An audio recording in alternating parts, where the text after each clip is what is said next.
My mother systematically erased me from our family photos, replacing me with my perfect stepsister while I was away at college. "It's just for the holiday cards," she claimed with a dismissive wave. 2 years later, at my grandmother's funeral, the family portrait displayed beside her casket showed my stepsister wearing my dress, standing in my place. When grandmother's will was read the following week, everyone discovered she'd left her estate to her true granddaughter. And the look on my mother's face when the lawyer clarified, it wasn't my stepsister was worth every manipulated photograph. Before we jump back in, tell us where you're tuning in from, and if this story touches you, make sure you're subscribed.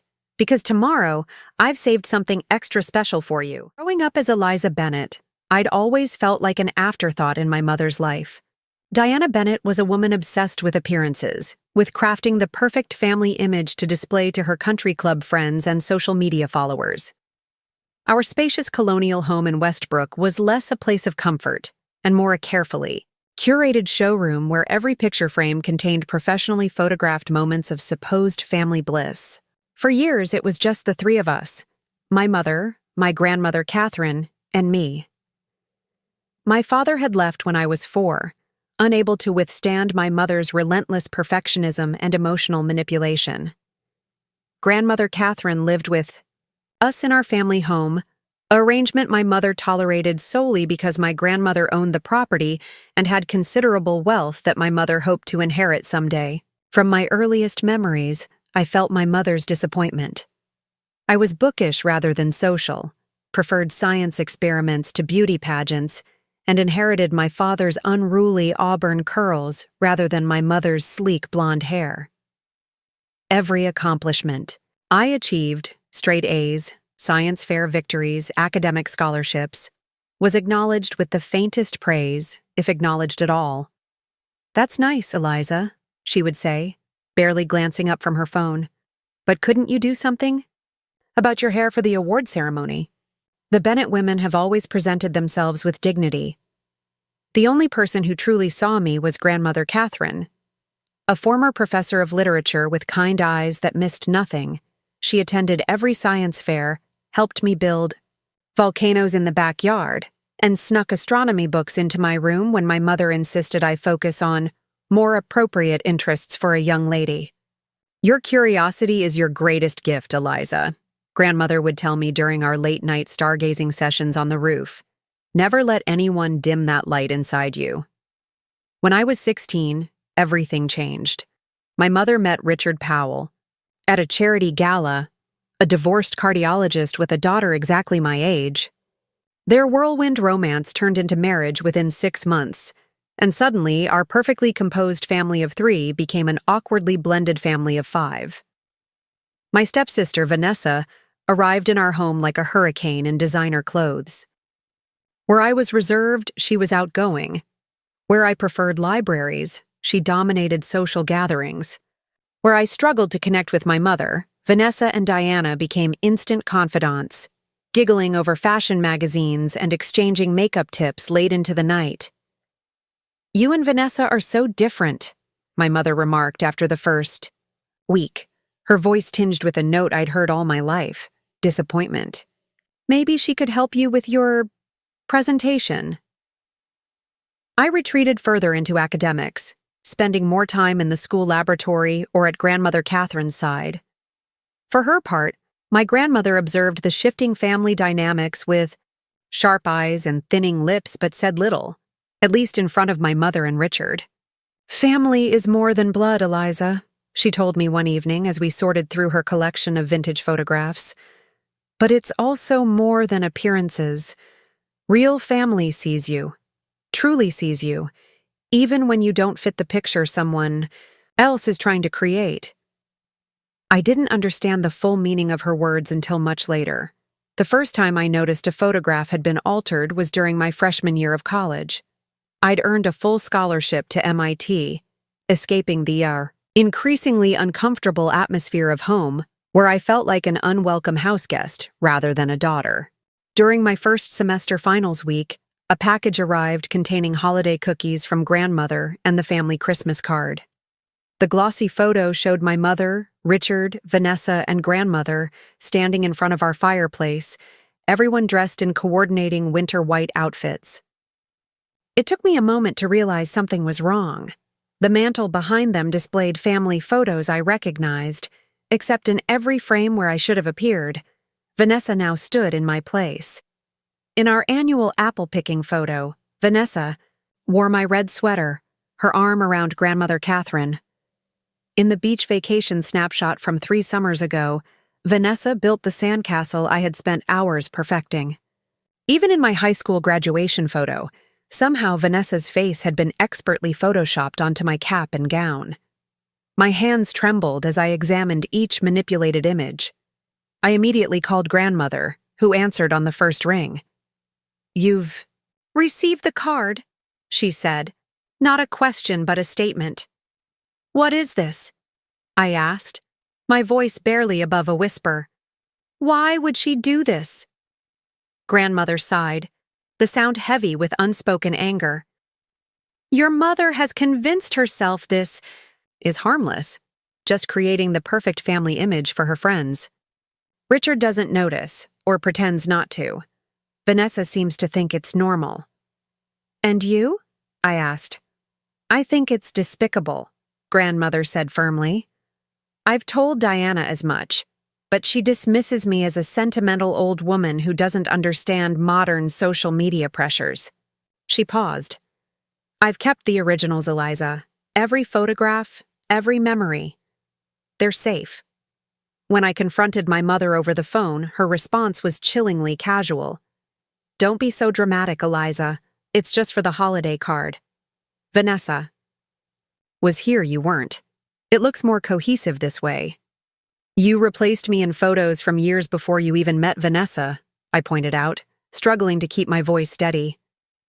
"Well, you have to admit, dear, Vanessa presents better in photographs. You always look so uncomfortable. This way, everyone's happy." "I'm not happy," I said.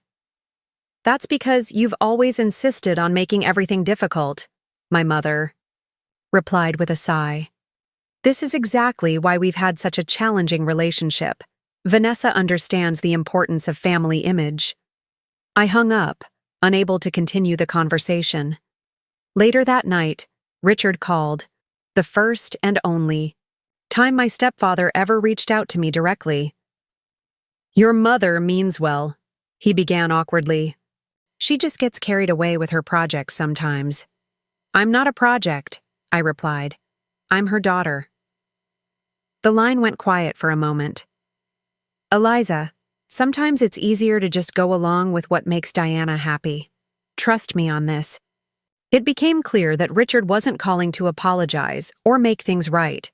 He was calling to convince me to drop the issue for the sake of household peace. "Does Vanessa know?" I asked instead. Another uncomfortable pause. "She follows your mother's lead in most things." In other words, my stepsister was a willing participant in erasing me from my own family history.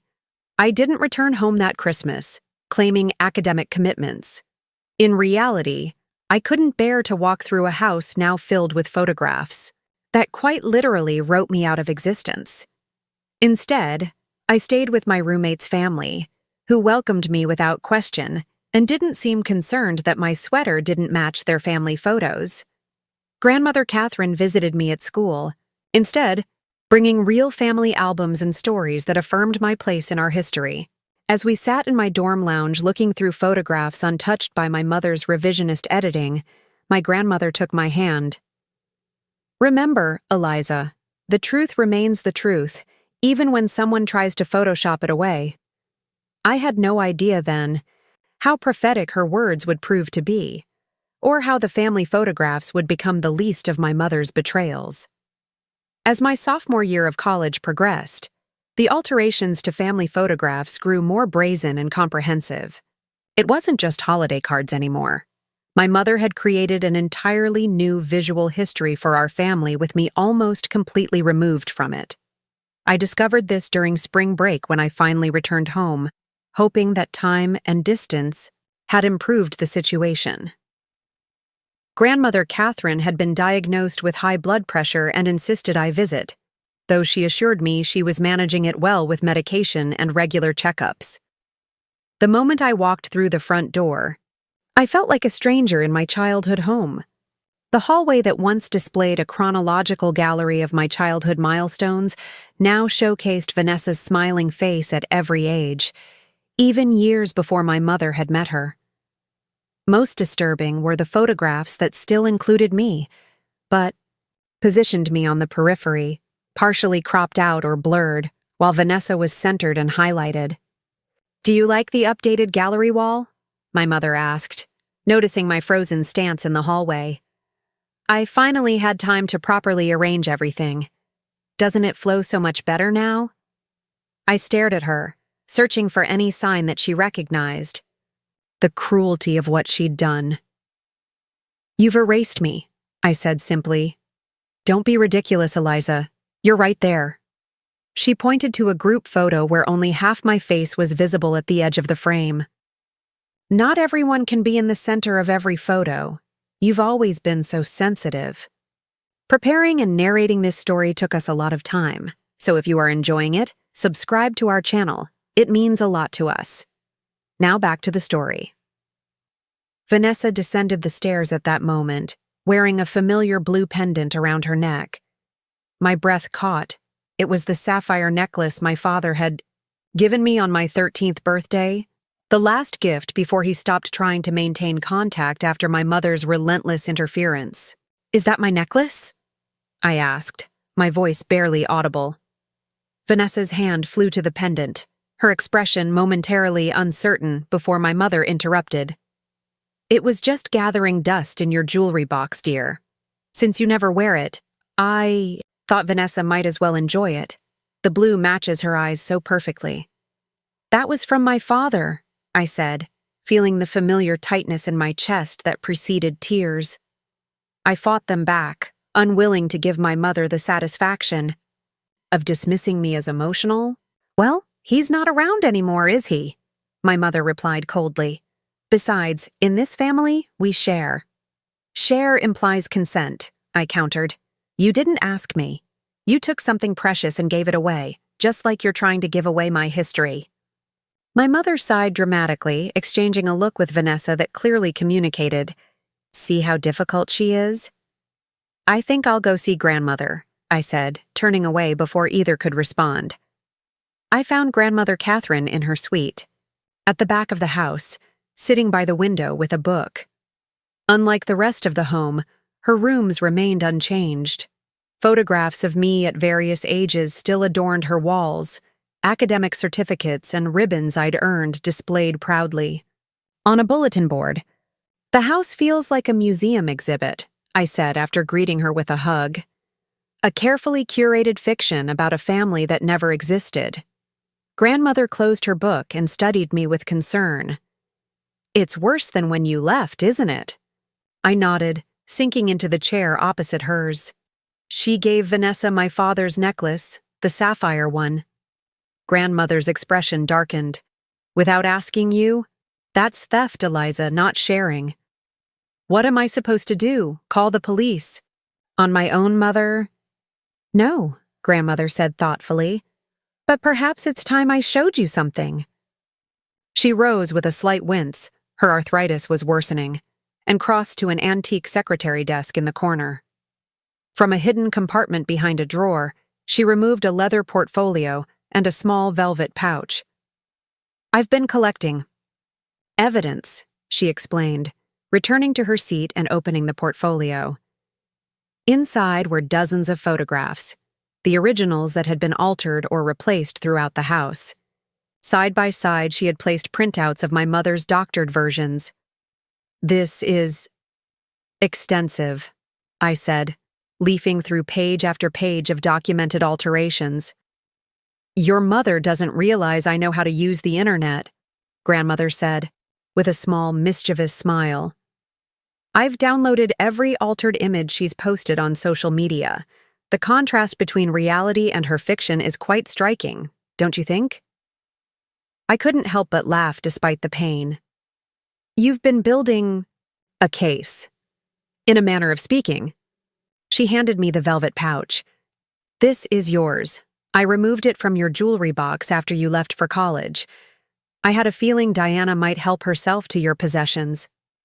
Inside was another sapphire pendant, nearly identical to the one Vanessa now wore, but with a slightly deeper blue stone. I don't understand, I said, looking between the necklace and my grandmother.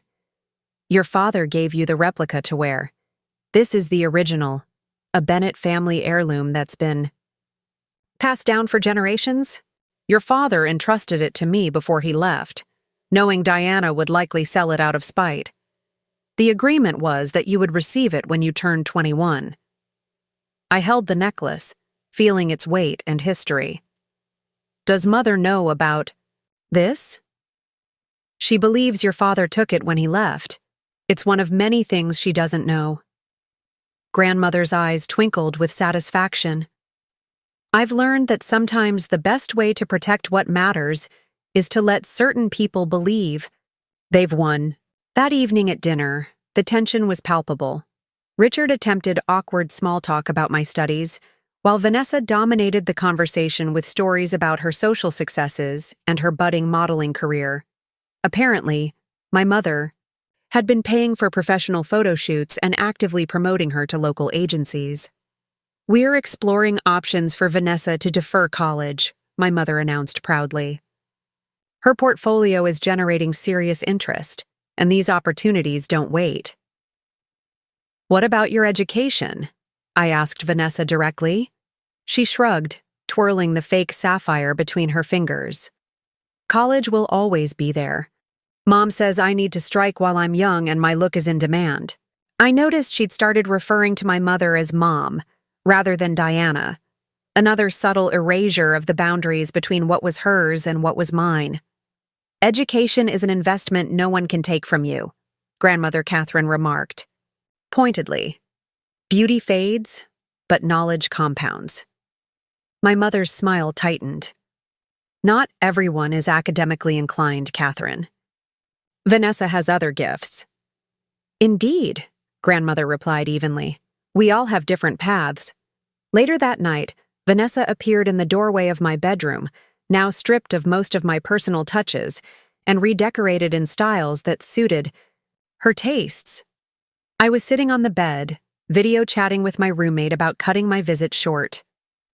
Can we talk? Vanessa asked after I ended the call. I gestured to the desk chair. She sat, fiddling with the fake sapphire pendant. I didn't know this necklace was important to you, she said finally. Diana, your mom, said you didn't want it anymore. And you believed that? Even though we've never had a conversation about it? Vanessa looked uncomfortable. I guess I wanted to believe it. It's pretty, and Diana said it was a way for me to feel more connected to the family history. The irony was almost painful. By wearing jewelry from a father who doesn't know you exist? When you put it that way. She had the grace to look embarrassed. I can give it back.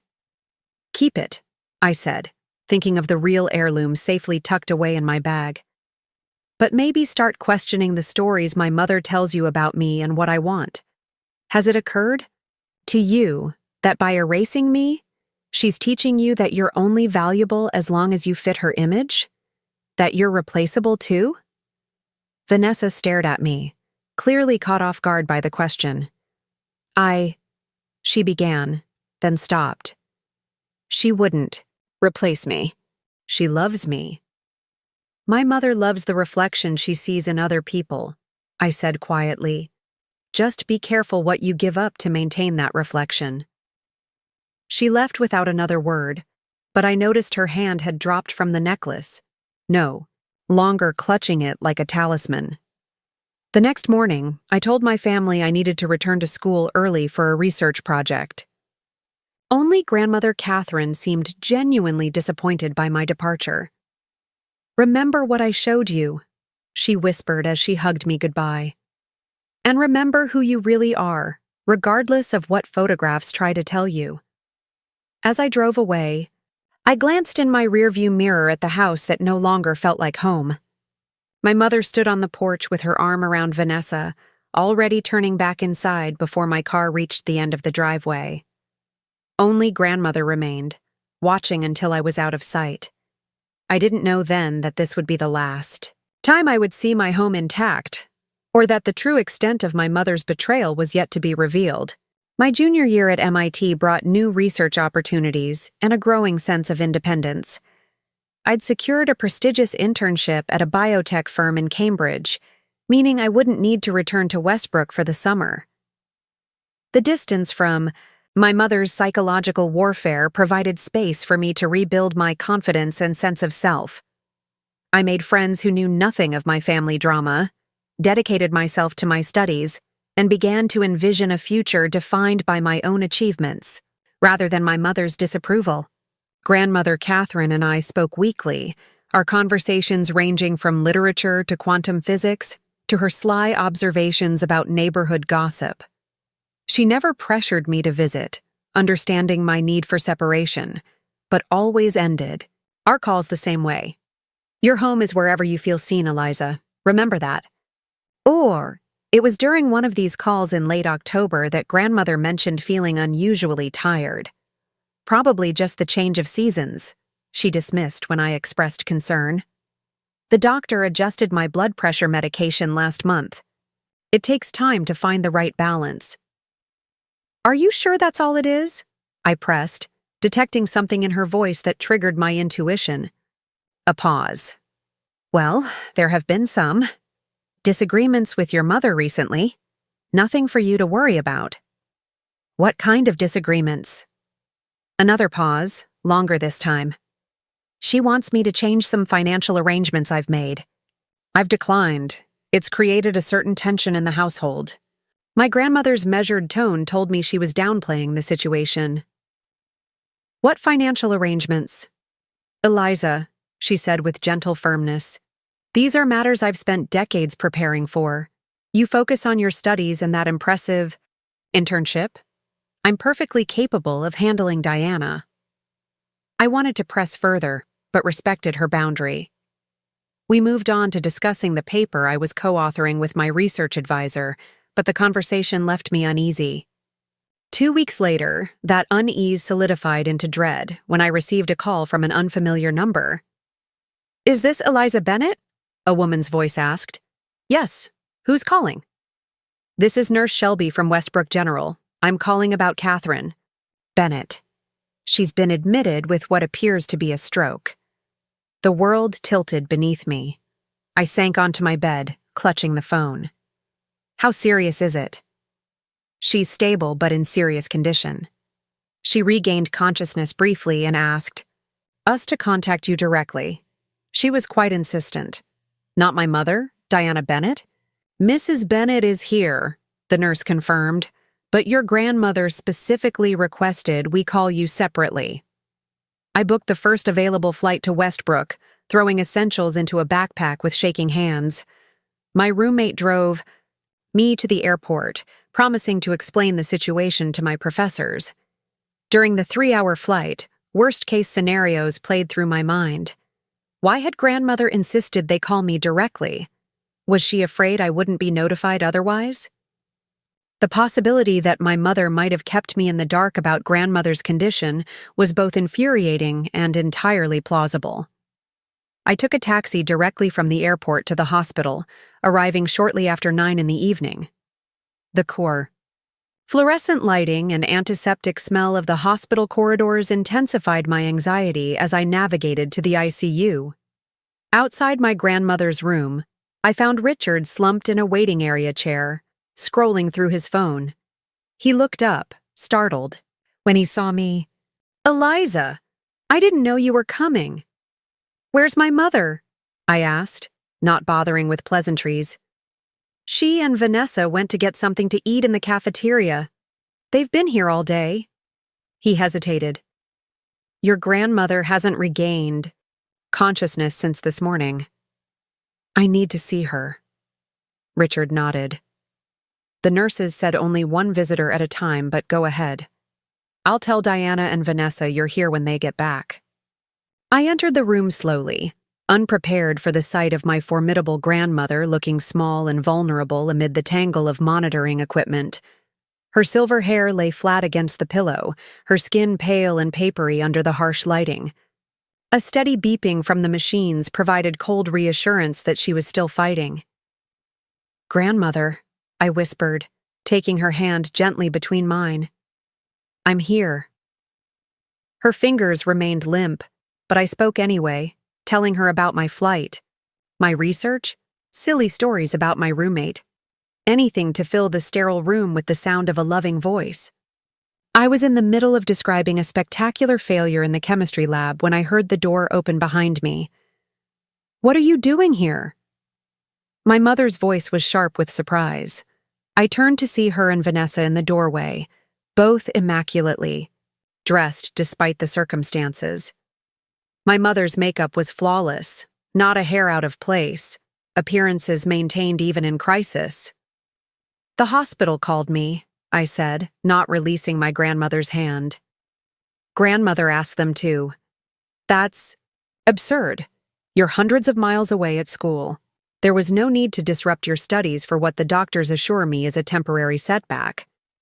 My mother set her purse on the small visitor's table with a decisive movement. "A stroke isn't a temporary setback," I countered. "It's serious." "Don't be dramatic. Mother has always been strong as an ox.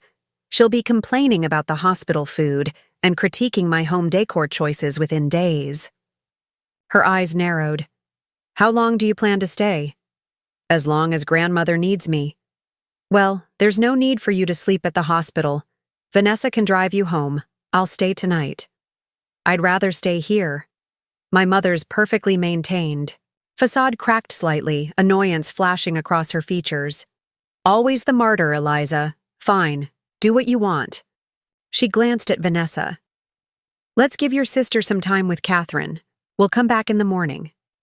I noticed she didn't approach the bed or touch grandmother before leaving. Not even a perfunctory kiss on the forehead or squeeze of the hand. It was as if physical contact with illness might somehow tarnish her carefully cultivated image. I spent the night in the uncomfortable recliner beside grandmother's bed, drifting in and out of restless sleep. Nurses came and went, checking vitals and adjusting medications. Around dawn, I was jolted awake by a change in the rhythm of the monitors. Grandmother's eyes were open, focused directly on me. "Eliza," she whispered, her voice raspy. I leapt, up, fumbling for the call button while leaning close to her. "I'm here. Don't try to talk. I'm getting the nurse." Her hand tightened around mine with surprising strength. "Listen," she insisted. "The key. Secretary desk. False bottom. Of the drawer." "Don't worry about that now," I soothed. "You need to rest." "No," she said with sudden clarity. "Diana's been searching. Must protect the papers." Her eyes held mine with fierce intensity. "Promise me." "I promise," I said, squeezing her hand gently. "But you're going to be fine. We'll deal with Mother together." A ghost of her familiar smile crossed her lips. "Stubborn girl. That's why you'll win." The nurse arrived then, expressing pleased surprise at finding grandmother conscious. She shooed me into the hallway, while she performed an assessment and called for the doctor. I stepped outside, overwhelmed with relief that grandmother was awake and seemingly lucid, if weak. As I fumbled for my phone to check the time, I noticed a figure hurrying away down the corridor. Vanessa, unmistakable even from behind in her distinctive pink coat. How long had she been standing there? Had she overheard grandmother's warning about the papers? An uncomfortable suspicion formed in my mind, but before I could pursue her, the doctor arrived to examine grandmother. The neurologist was cautiously optimistic. The stroke had been moderate, affecting grandmother's left side, but her mental faculties seemed largely intact. She would need physical therapy and close monitoring, but barring complications, her prognosis for recovery was reasonably good. My mother arrived an hour later looking refreshed and impeccable in a new outfit. She absorbed the doctor's update with nods and appropriate expressions of relief, but I noticed her eyes darting to grandmother's purse and personal effects in the corner of the room. "I'll take Mother's things home," she announced after the doctor left. "She'll want fresh clothes when she's ready to be discharged." "I'll handle it," I said quickly. "I need to pick up some of my own things from the house anyway." My mother's smile tightened. "Don't be silly. You should stay here with Catherine since you're so concerned. Vanessa can drive me home to collect what's needed." Before I could object, a nurse interrupted to inform us that grandmother was asking for me alone. The flash of indignation on my mother's face was quickly masked. "Of course," she said smoothly. "I'll just wait outside." Once alone with grandmother, I leaned close to hear her weakened voice. "Diana must not find the papers," she insisted, her good hand clutching at my sleeve. "Go now. The false bottom. Press the right corner twice, then the left once." "What papers? What's this about?" "My will and trust documents. Evidence." Her eyes, though tired, were clear and determined. "She's been searching while I'm here. Vanessa told her what she overheard." I felt a chill. My earlier suspicion had been correct. "I'll go right now," I promised. "Is there somewhere safe I should put them?" "Take them to Henry Blackwell. His card is in my address book. Tell him it's time for Protocol 3. Protocol 3? It sounded like something from a spy novel, not my literature professor grandmother's life. But the urgency in her voice convinced me this was no delirium. "I'll be back as soon as I can," I assured her, pressing a kiss to her forehead. As I left the room, I found not just my mother waiting, but Vanessa as well, both wearing expressions of concerned patience that didn't reach their eyes. "Is everything all right?" my mother asked, her voice honeyed with false concern. "Yes," I replied evenly. "Grandmother is tired.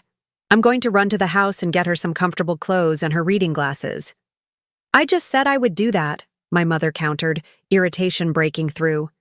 "You should stay in case the doctor returns with more information," I suggested. "I don't mind going. I need some fresh air anyway." Before she could object further, I walked away, my heart pounding with the knowledge that I was now in a race, one whose stakes I didn't fully understand, but which grandmother clearly believed was of vital importance. The drive to the family home felt surreal. 6 months had passed since my last visit, yet the neighborhood remained unchanged. Manicured lawns, tasteful landscaping, and the pretense of perfection my mother so desperately cultivated. I pulled into the driveway, relieved to find it empty. At least I wouldn't have to contend with Richard or any surprise appearance from my mother and Vanessa. Using my old key, I entered the silent house. Despite living here for most of my life, I felt like an intruder, a sensation my mother had carefully nurtured over the years. I moved quickly through the formal living room, noticing new photographs on display. A family vacation I'd never been invited to. Holiday gatherings that had occurred while I was at school. In every image, Vanessa occupied the space that should have been mine, her arm linked with my mother's, both beaming for the camera. I pushed aside the familiar ache and headed directly for grandmother's suite at the back of the house. Her rooms had always been a sanctuary, filled with books, comfortable furniture, and the faint scent of lavender sachets she tucked into drawers.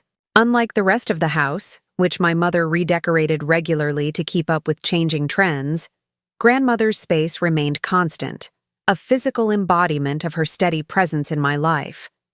The antique secretary desk stood in its usual place near the window, its rich mahogany surface illuminated by morning light.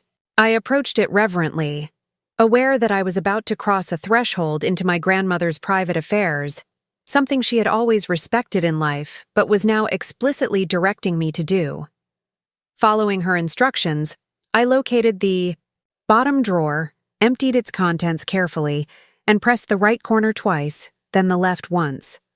A soft click, and the false bottom lifted slightly.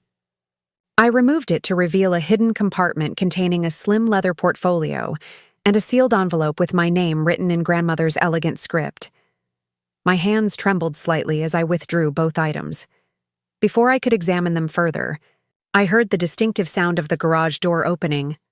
My mother had arrived home far sooner than expected. Quickly, I replaced the false bottom, returned the drawer's original contents, and slipped both the portfolio and envelope into my messenger bag.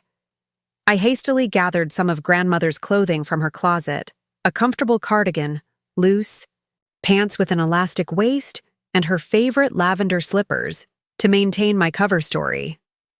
I was zipping up the small overnight bag when my mother appeared in the doorway. "Finding everything all right?" she asked, her tone pleasant, but her eyes sharp with suspicion. "Just getting grandmother's things," I replied, gesturing to the bag. "The nurses said familiar items might help her feel more comfortable." My mother stepped into the room, glancing around as if taking inventory. "How is she really doing? The doctors always sugarcoat things." They seem genuinely optimistic. "Her left side is affected, but her mind is clear." "Yes, Mother has always been mentally sharp." She wandered to the bookshelf, trailing her fingers along the spines. Too sharp for her own good sometimes. I shouldered the overnight bag, eager to leave with my hidden treasures. I should get back to the hospital. Of course. My mother turned, studying me with calculation barely masked by maternal concern. "But first, I think we should talk about practical matters. Mother may need specialized care after discharge. The house might need modifications, ramps, handrails, that sort of thing. Shouldn't we wait to see what the physical therapists recommend?" "Always so reactive, Eliza." She sighed dramatically. "I'm trying to be proactive. In fact, I've already contacted an estate management service to assess what changes might be needed." Something in her phrasing set off alarm bells. "Estate management service?" "Yes, they help families organize assets and prepare homes for medical needs." She waved dismissively. "They'll need access to Mother's financial information of course. Do you know where she keeps her important papers? I've looked in all the obvious places." And there it was, the real reason she'd rushed home. Not concern for grandmother's comfort, but a desperate search for the very documents now safely tucked in my bag. "I'm sure grandmother will tell us where everything is when she's feeling better," I replied neutrally. She's always been meticulous about her affairs. My mother's eyes narrowed almost imperceptibly. "Indeed she has. Well, don't let me keep you. I'm sure Mother is wondering where you are." As I walked past her toward the door, she added, "Oh, and Eliza, I've assigned the blue guest room for your use. Vanessa has taken your old room permanently. We've redecorated it completely. You wouldn't recognize it now." It was a deliberate jab, designed to remind me of my outsider status. I simply nodded and continued out, refusing to give her the satisfaction of seeing me react. Once in my car, I checked that the portfolio and envelope were securely hidden in my bag before driving not to the hospital, but to the address listed, for Henry Blackwell in grandmother's address book, which I'd taken the liberty of slipping into my pocket before leaving her room. Blackwell and Associates occupied a modest office in downtown Westbrook, its brass plaque indicating it was a law firm specializing in estate planning and elder law. I entered the reception area clutching my messenger bag, suddenly uncertain about dropping in unannounced. The receptionist looked up with a professional smile. "How can I help you?" "My name is Eliza Bennett. I need to speak with Henry Blackwell regarding my grandmother, Catherine Bennett." "It's urgent." Her expression shifted subtly at the mention of grandmother's name. "One moment, please." Less than a minute later, a door opened, and an elderly gentleman with kind eyes and a bow tie appeared. "Miss Bennett, I'm Henry Blackwell. Please come in." He led me to a comfortable office lined with law books and family photographs. Once seated, he studied me with an expression of careful assessment. "Before we continue, I need to verify your identity," he said, opening a folder on his desk. "Your full name is Elizabeth Sophia Bennett, born September 14th, 1999. Yes, that's correct. And you have a small crescent-shaped birthmark behind your right ear, a distinctive Bennett family trait that goes back generations? I touched the spot automatically, surprised. Yes, but how did you know that? Your grandmother was very thorough in her preparations. He closed the folder, apparently satisfied. Now, what brings you here today? Catherine's last communication indicated she was in good health. She's had a stroke, I explained, watching. His face fall with genuine concern. She's stable but in serious condition. This morning, when she regained consciousness, she instructed me to retrieve certain documents from a hidden compartment in her desk and bring them to you. She mentioned something called Protocol 3. Mr. Blackwell's expression turned grave. He rose and walked to the door, locking it before returning to his seat. I've been Catherine's attorney and friend for over 40 years. Protocol 3 is something we established nearly a decade ago, a contingency plan she hoped would never be necessary. What kind of contingency plan? May I see what you've brought? I removed the portfolio and envelope from my bag, placing them on his desk. Mr. Blackwell donned a pair of reading glasses and carefully opened the portfolio first. Inside were several legal documents, photographs, and what appeared to be bank statements. Yes, this is what we need, he murmured, examining each item methodically. After several minutes, he looked up. Miss Bennett, Eliza, what I'm about. To tell you may come as a shock, but your grandmother wanted you to know the truth if circumstances reach this point. My mouth went dry with apprehension. What truth? Your mother has been systematically embezzling from Catherine's accounts for years, small amounts at first, then increasingly larger sums as her spending habits expanded. Catherine discovered this about 10 years ago, but chose not to confront Diana immediately. I stared at him, processing this revelation. Why wouldn't she confront her? Catherine wanted evidence, irrefutable documentation of the pattern of theft. She also needed to protect her assets from further misappropriation. Working together, we created a sophisticated financial structure that appeared to leave everything vulnerable while actually securing the bulk of her estate. The false financial trail, I murmured, remembering grandmother's cryptic references to financial arrangements. Precisely. Catherine allowed Diana to believe she was successfully siphoning funds, while the real assets were transferred into protected trusts. He tapped the documents spread before him. This portfolio contains evidence of Diana's financial misconduct, dating back nearly 15 years. My mind reeled with implications. Is that why my mother has been so desperate? To find these papers? She knows she could face legal consequences? That, and the fact that Catherine's actual will and trust documents are very different from what Diana expects. Mr. Blackwell's expression softened with compassion. Your grandmother has been playing a long game, Eliza.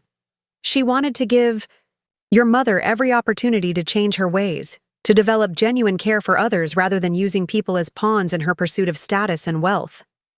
That sounds like grandmother, I said, a lump forming in my throat.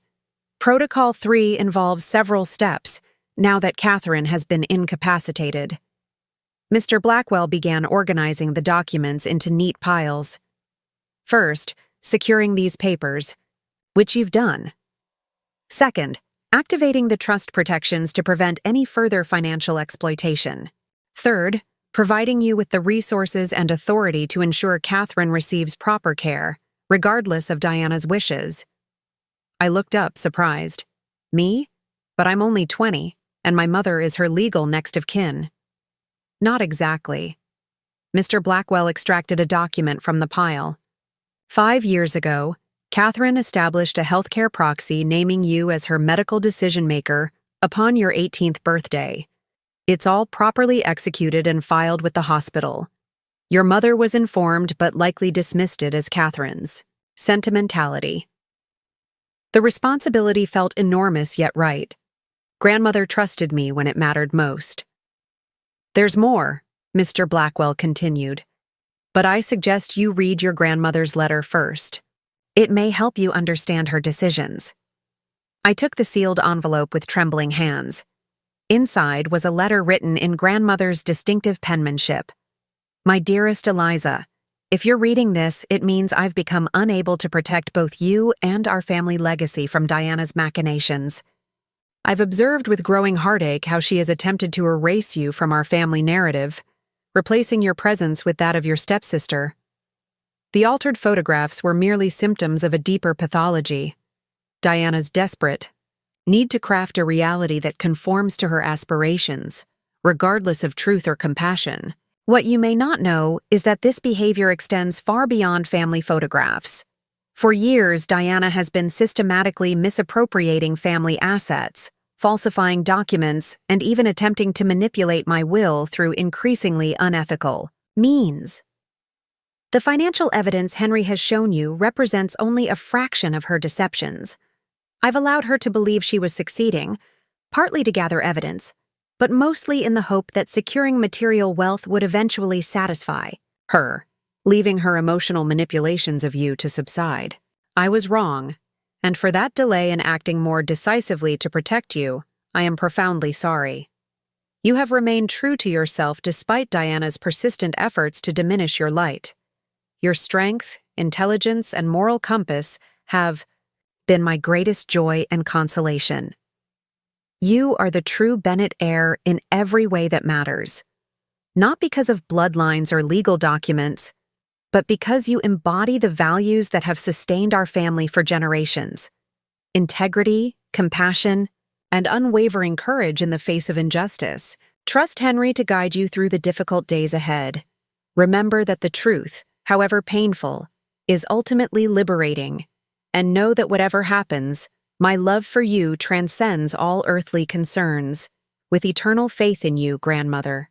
Catherine, tears flowed freely down my face as I finished reading. Mr. Blackwell quietly pushed a box of tissues toward me, waiting patiently while I collected myself. What happens now? I finally asked, carefully folding the letter. Now, he said with gentle determination, we ensure that both Catherine's care and her wishes are honored. Your mother will not be pleased, but everything has been arranged according to strict legal protocols. Diana will find herself without the financial leverage she's accustomed to wielding. As Mr. Blackwell outlined the next steps, I felt a strange mixture of sadness and resolution. The mother I'd always hoped for, one who would love me unconditionally and see me clearly, had never existed. Instead, I'd been raised by a woman who viewed her own daughter as either a competitor or a disappointment, never as a person worthy of protection and nurturing. Yet grandmother had seen me, valued me, and now entrusted me with maintaining her legacy of integrity. I would not let her down. I returned to the hospital with a newfound sense of purpose, grandmother's overnight bag in one hand, and the weight of her trust resting firmly on my shoulders.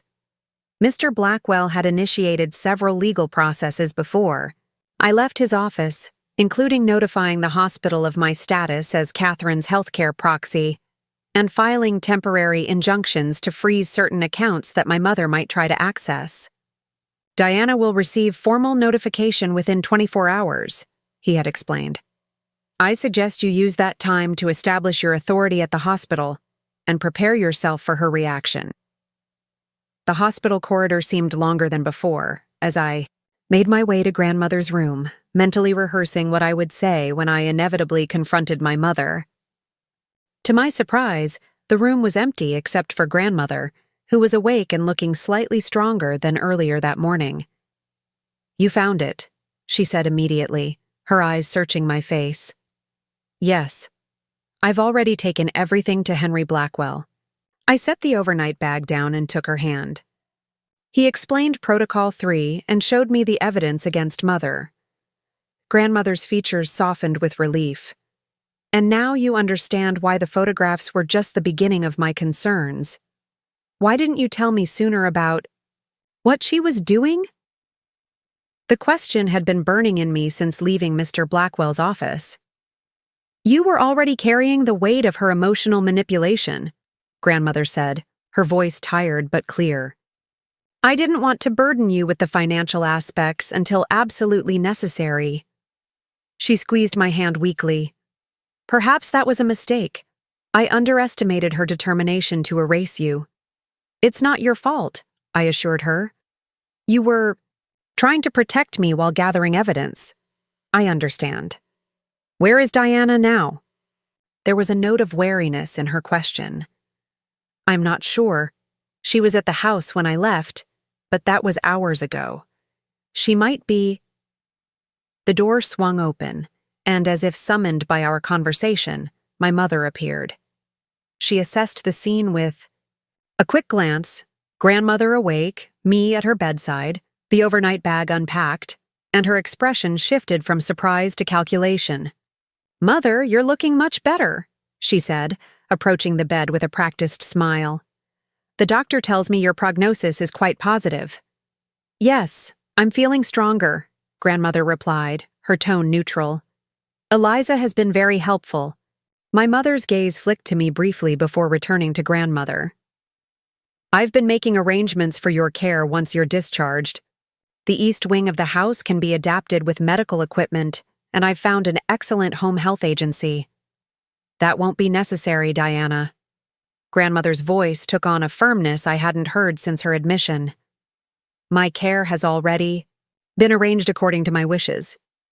What are you talking about? I'm your daughter. Of course I'll be handling your care. Actually, I interjected quietly, grandmother appointed me as her healthcare proxy several years ago. I'll be making decisions regarding her medical treatment and care arrangements.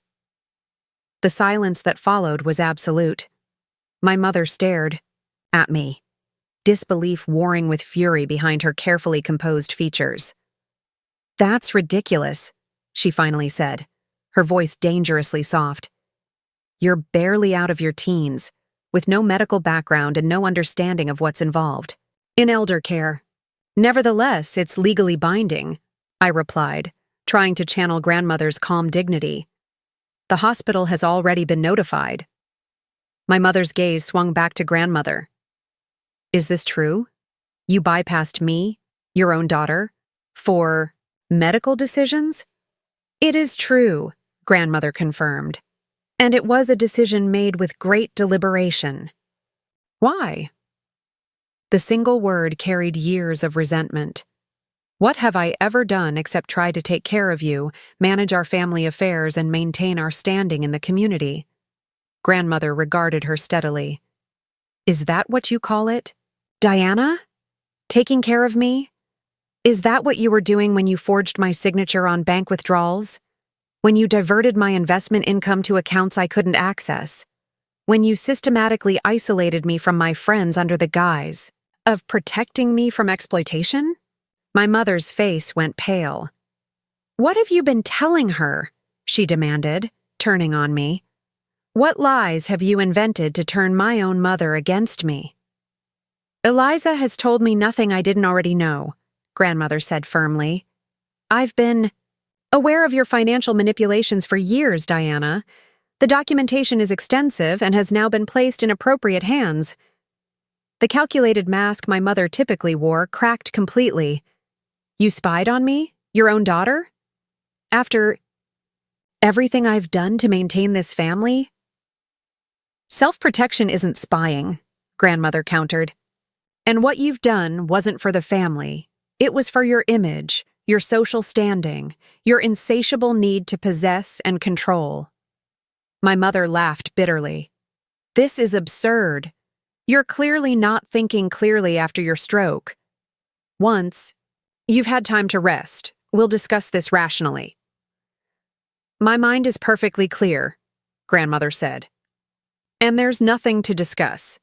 Henry Blackwell has initiated the legal processes we established years ago. Your access to my finances has been terminated. The evidence of your misappropriation has been documented and secured. The color drained from my mother's face. Henry Blackwell, she repeated, her voice hollow. You've been conspiring with him behind my back? Not conspiring, protecting, grandmother corrected. Both my assets and Eliza's future. My mother's. Expression hardened as she turned to face me fully. So that's what this is about.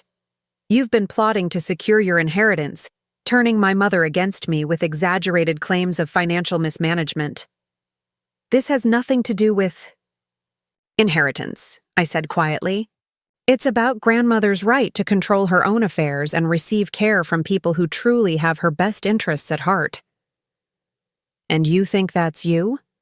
My mother's laugh was brittle. The awkward, ungrateful daughter who fled to college and barely comes home? Who doesn't understand the first thing about maintaining family connections or social standing? Who would rather hide in a laboratory than face the real world? Each barb was familiar, variations on criticisms she'd wielded throughout my childhood. But something had changed. The words no longer cut as deeply. Perhaps it was grandmother's letter, or maybe it was simply the clarity that came from finally seeing the full picture of my mother's deception. What I understand, I replied evenly, is the difference between genuine care and exploitation, between love and control, between truth and the elaborate fictions you've created, including the ones where you erase me from family photographs and replace me with Vanessa. Those photographs again. My mother threw up her hands in exasperation. Such dramatics over simple aesthetic choices for holiday cards and social media. This is exactly why Richard and I have always found you so difficult to parent. Diana. Grandmother's voice was quiet but commanding. The altered photographs are emblematic of something far more disturbing. You didn't just edit images, you attempted to edit reality itself, to create a family narrative that erased your own daughter. And when that wasn't enough, you began appropriating my assets to fund the lifestyle you felt entitled to. You have no idea the sacrifices I've made, my mother hissed. The humiliation of having a first husband who abandoned his responsibilities. The challenges of raising a daughter who rejected every opportunity I created for her social advancement. The constant work of maintaining appearances when everything was crumbling beneath the surface. I'm sorry you've suffered, grandmother said with surprising gentleness. But your suffering doesn't justify what you've done, to me or to Eliza. My mother straightened, composing herself with visible effort. I see there's no reasoning with either of you right now. Once the immediate medical crisis has passed, perhaps we can have a more rational discussion. She gathered her purse and jacket. I'll go home and inform Richard and Vanessa about these developments. As she reached the door, she turned back. This isn't over, Eliza. You may think you've won some victory here, but you have no idea what you're dealing with. After she left, the room fell silent except for the steady beeping of grandmother's monitors. I exhaled slowly, realizing I'd been holding my breath. That went about as well as could be expected, grandmother observed, dryly. She'll fight this, I said, returning to the chair beside her bed. Of course she will. Diana has never accepted defeat gracefully. Grandmother adjusted herself slightly against the pillows, wincing with the effort. But we have truth and legal documentation on our side. More importantly, we have each other. What will happen to her? Legally, I mean. Grandmother considered this. That depends on several factors, including whether she attempts to access my accounts despite the injunctions.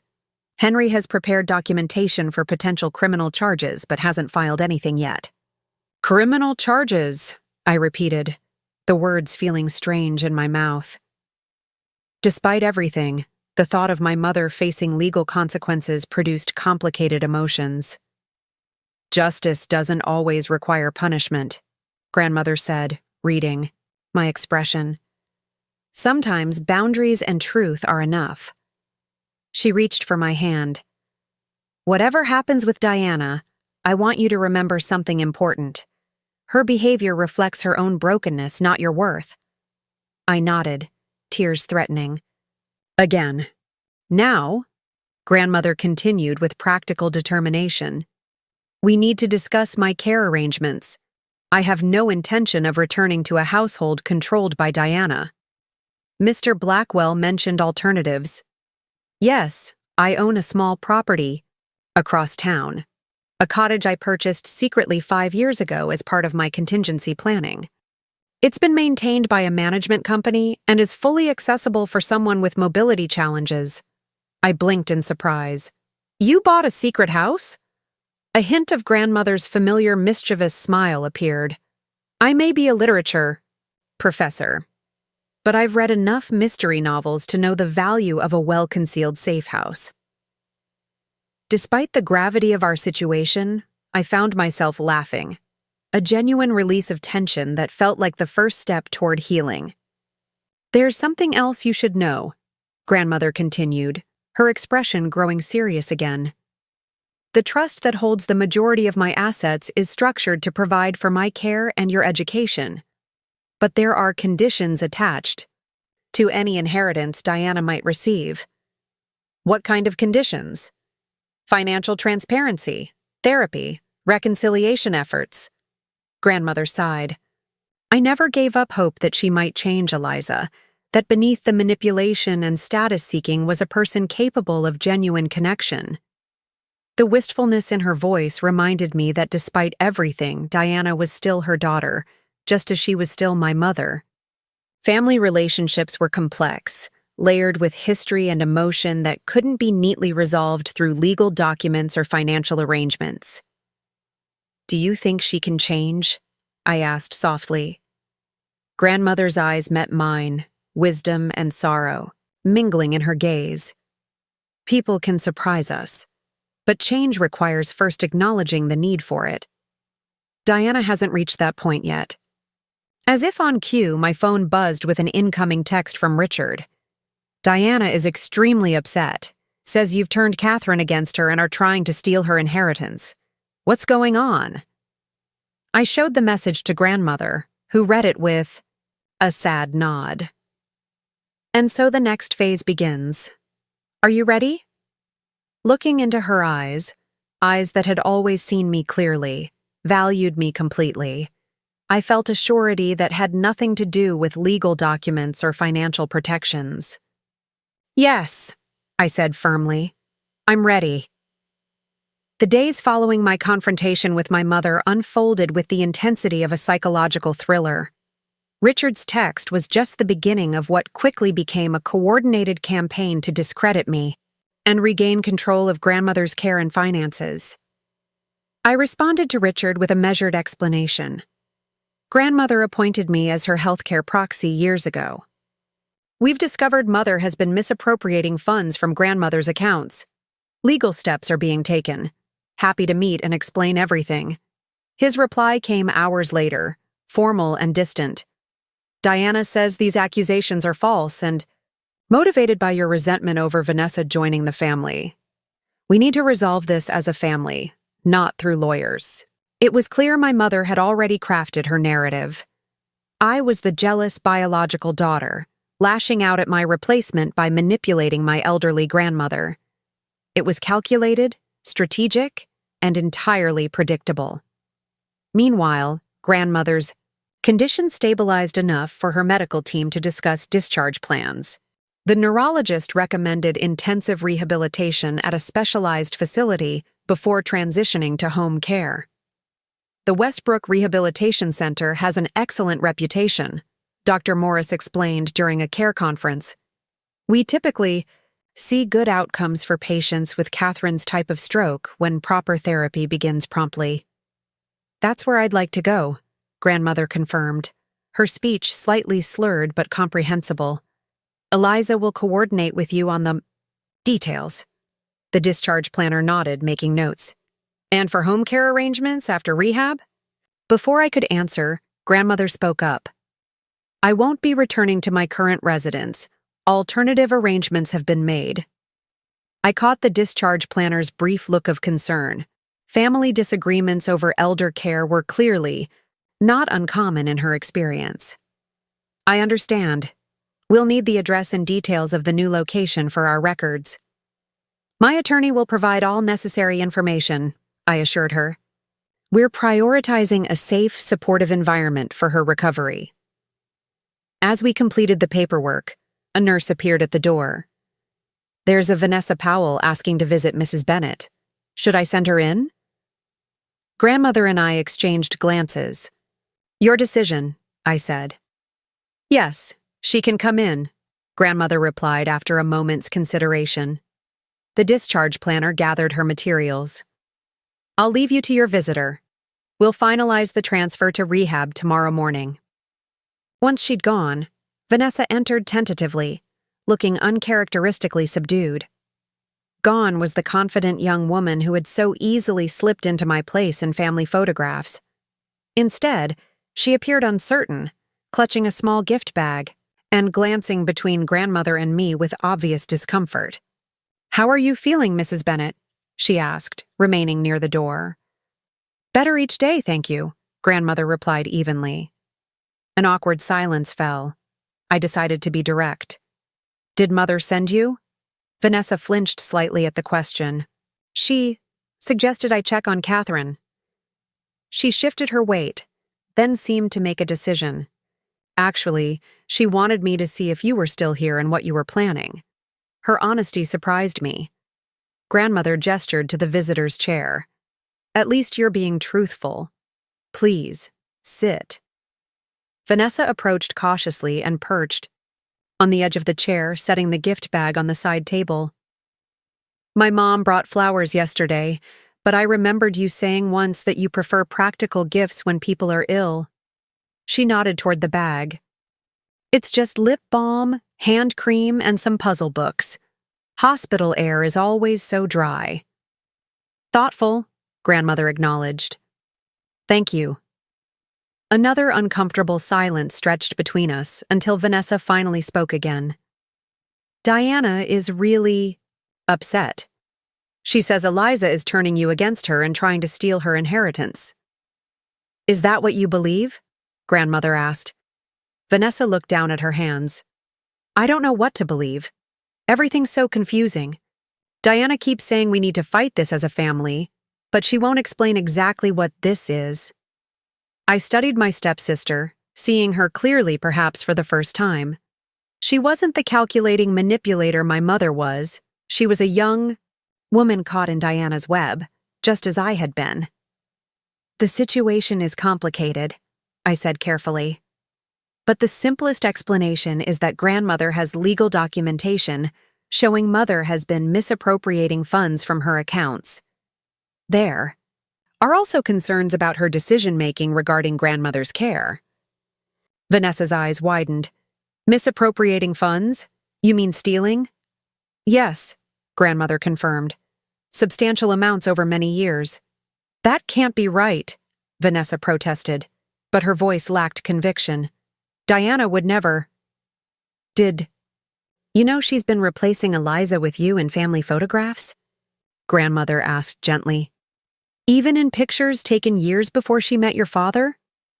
Vanessa's expression crumpled slightly. I knew about the recent holiday cards.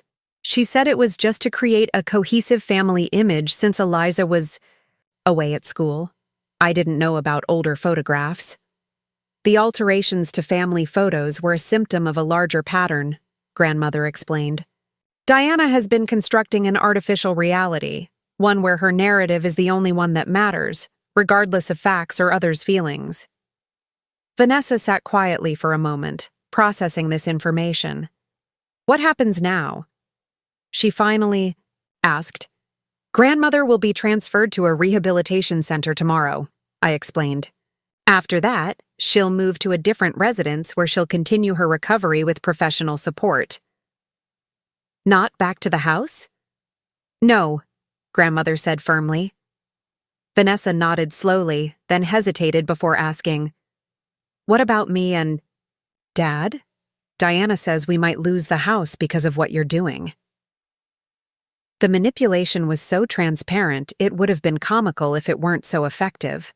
My mother was leveraging Vanessa's and Richard's financial insecurity to align them against us. The house belongs to Grandmother, I explained. She hasn't made any decisions about asking anyone to leave. This isn't about punishing you or your father. Relief flickered across Vanessa's face, quickly replaced by confusion. But Diana said, "My daughter has said many things that aren't true," grandmother interjected wearily. "That's part of the problem we're addressing." Vanessa stood abruptly. "I should go. Dad's waiting in the car." She paused at the door.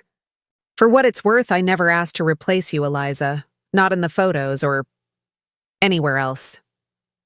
After she left, grandmother and I sat in contemplative silence. "She's caught in the middle," I finally observed. "Yes," grandmother agreed. "Diana has a talent for creating loyalty through fear and insecurity. Vanessa and Richard are as much victims of her manipulation as we are, though in different ways."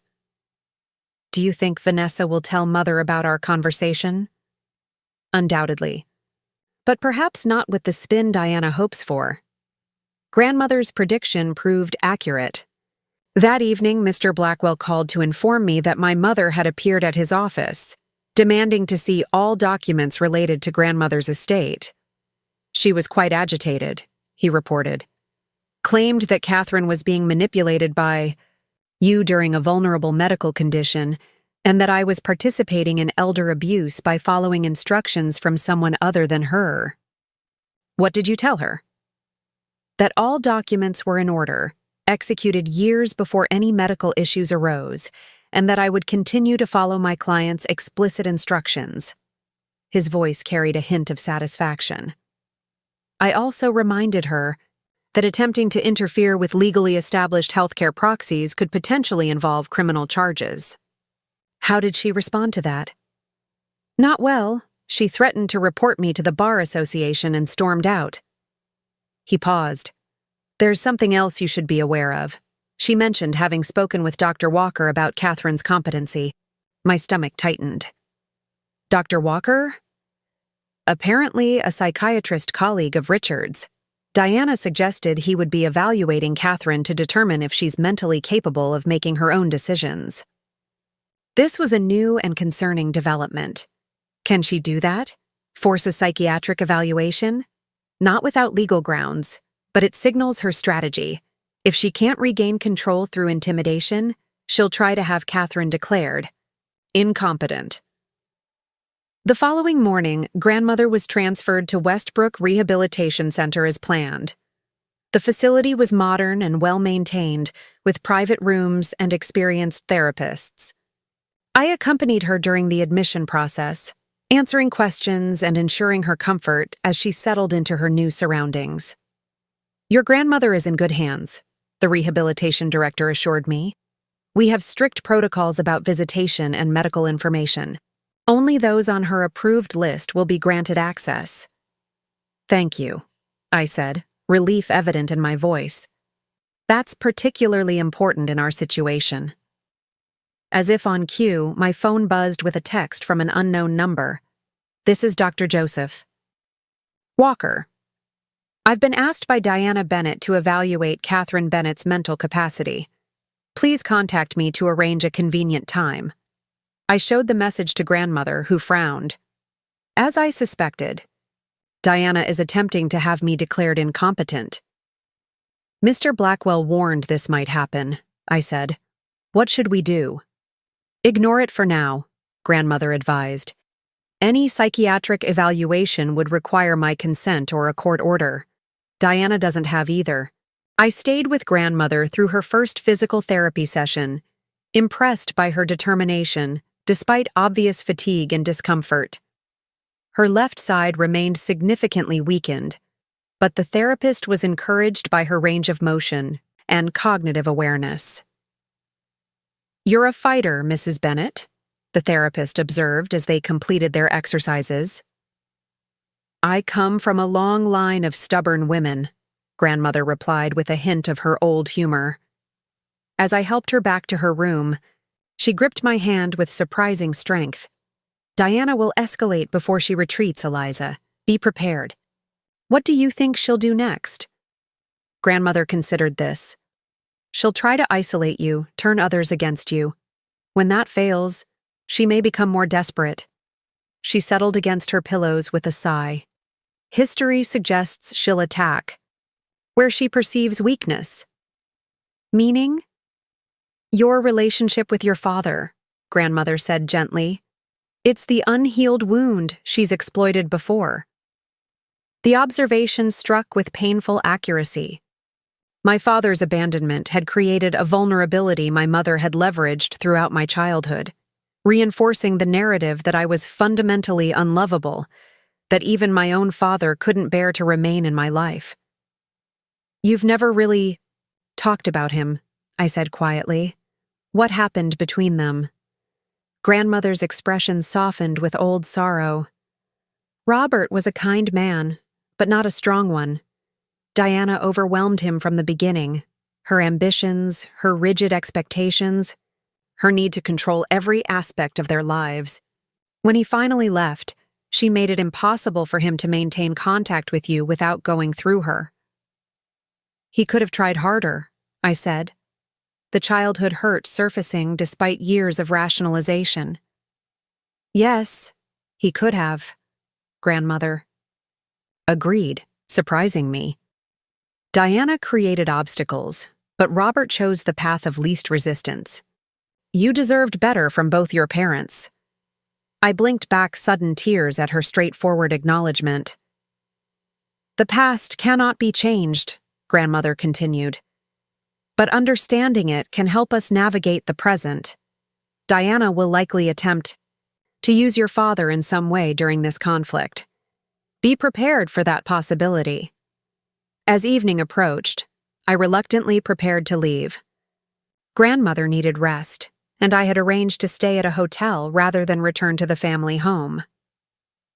I'll be back first thing tomorrow, I promised. Call me if you need anything at all. She nodded, already drifting toward sleep. Remember, what matters, Eliza? Not the photographs or even the money, but the truth of who you are. I kissed her forehead gently and slipped out of the room, unaware that my mother's next move would be more devastating than either of us had anticipated. The hotel room felt impersonal but peaceful, a neutral space where I could process the whirlwind of events that had transformed my life in just a few days. After ordering room service, I opened my laptop to check email and found a message from my research advisor at MIT expressing concern about my extended absence. I explained the family emergency and promised to update him on my return date as soon as possible. As I drafted my response, another email arrived. This one from an unfamiliar address. Robert, Benedict Mail, com. My fingers froze over the keyboard as I stared at the sender's name. Robert Bennett, my father. The subject line read simply, "We need to talk." For several minutes, I couldn't bring myself to open it. My father had made no attempt to contact me in over 12 years. His sudden reappearance now, in the midst of the conflict with my mother, couldn't be coincidence. Grandmother's warning echoed in my mind. Diana will likely attempt to use your father in some way during this conflict. Finally, with trembling hands, I clicked on the message. Eliza. After speaking with Diana, I'm deeply concerned about recent events. She tells me you've made serious accusations against her and are preventing her from caring for her own mother. During a health crisis, this doesn't sound like the daughter I remember. I've remained distant from your life out of respect for Diana's wishes and because I believed it was best for your development. However, this situation demands my involvement. I'll be arriving in Westbrook tomorrow and expect to meet with you to discuss how we can resolve this family conflict without further legal entanglements. I've arranged for us to meet at the Westbrook Grill at 1 p.m. Please be prompt. Robert, Bennett.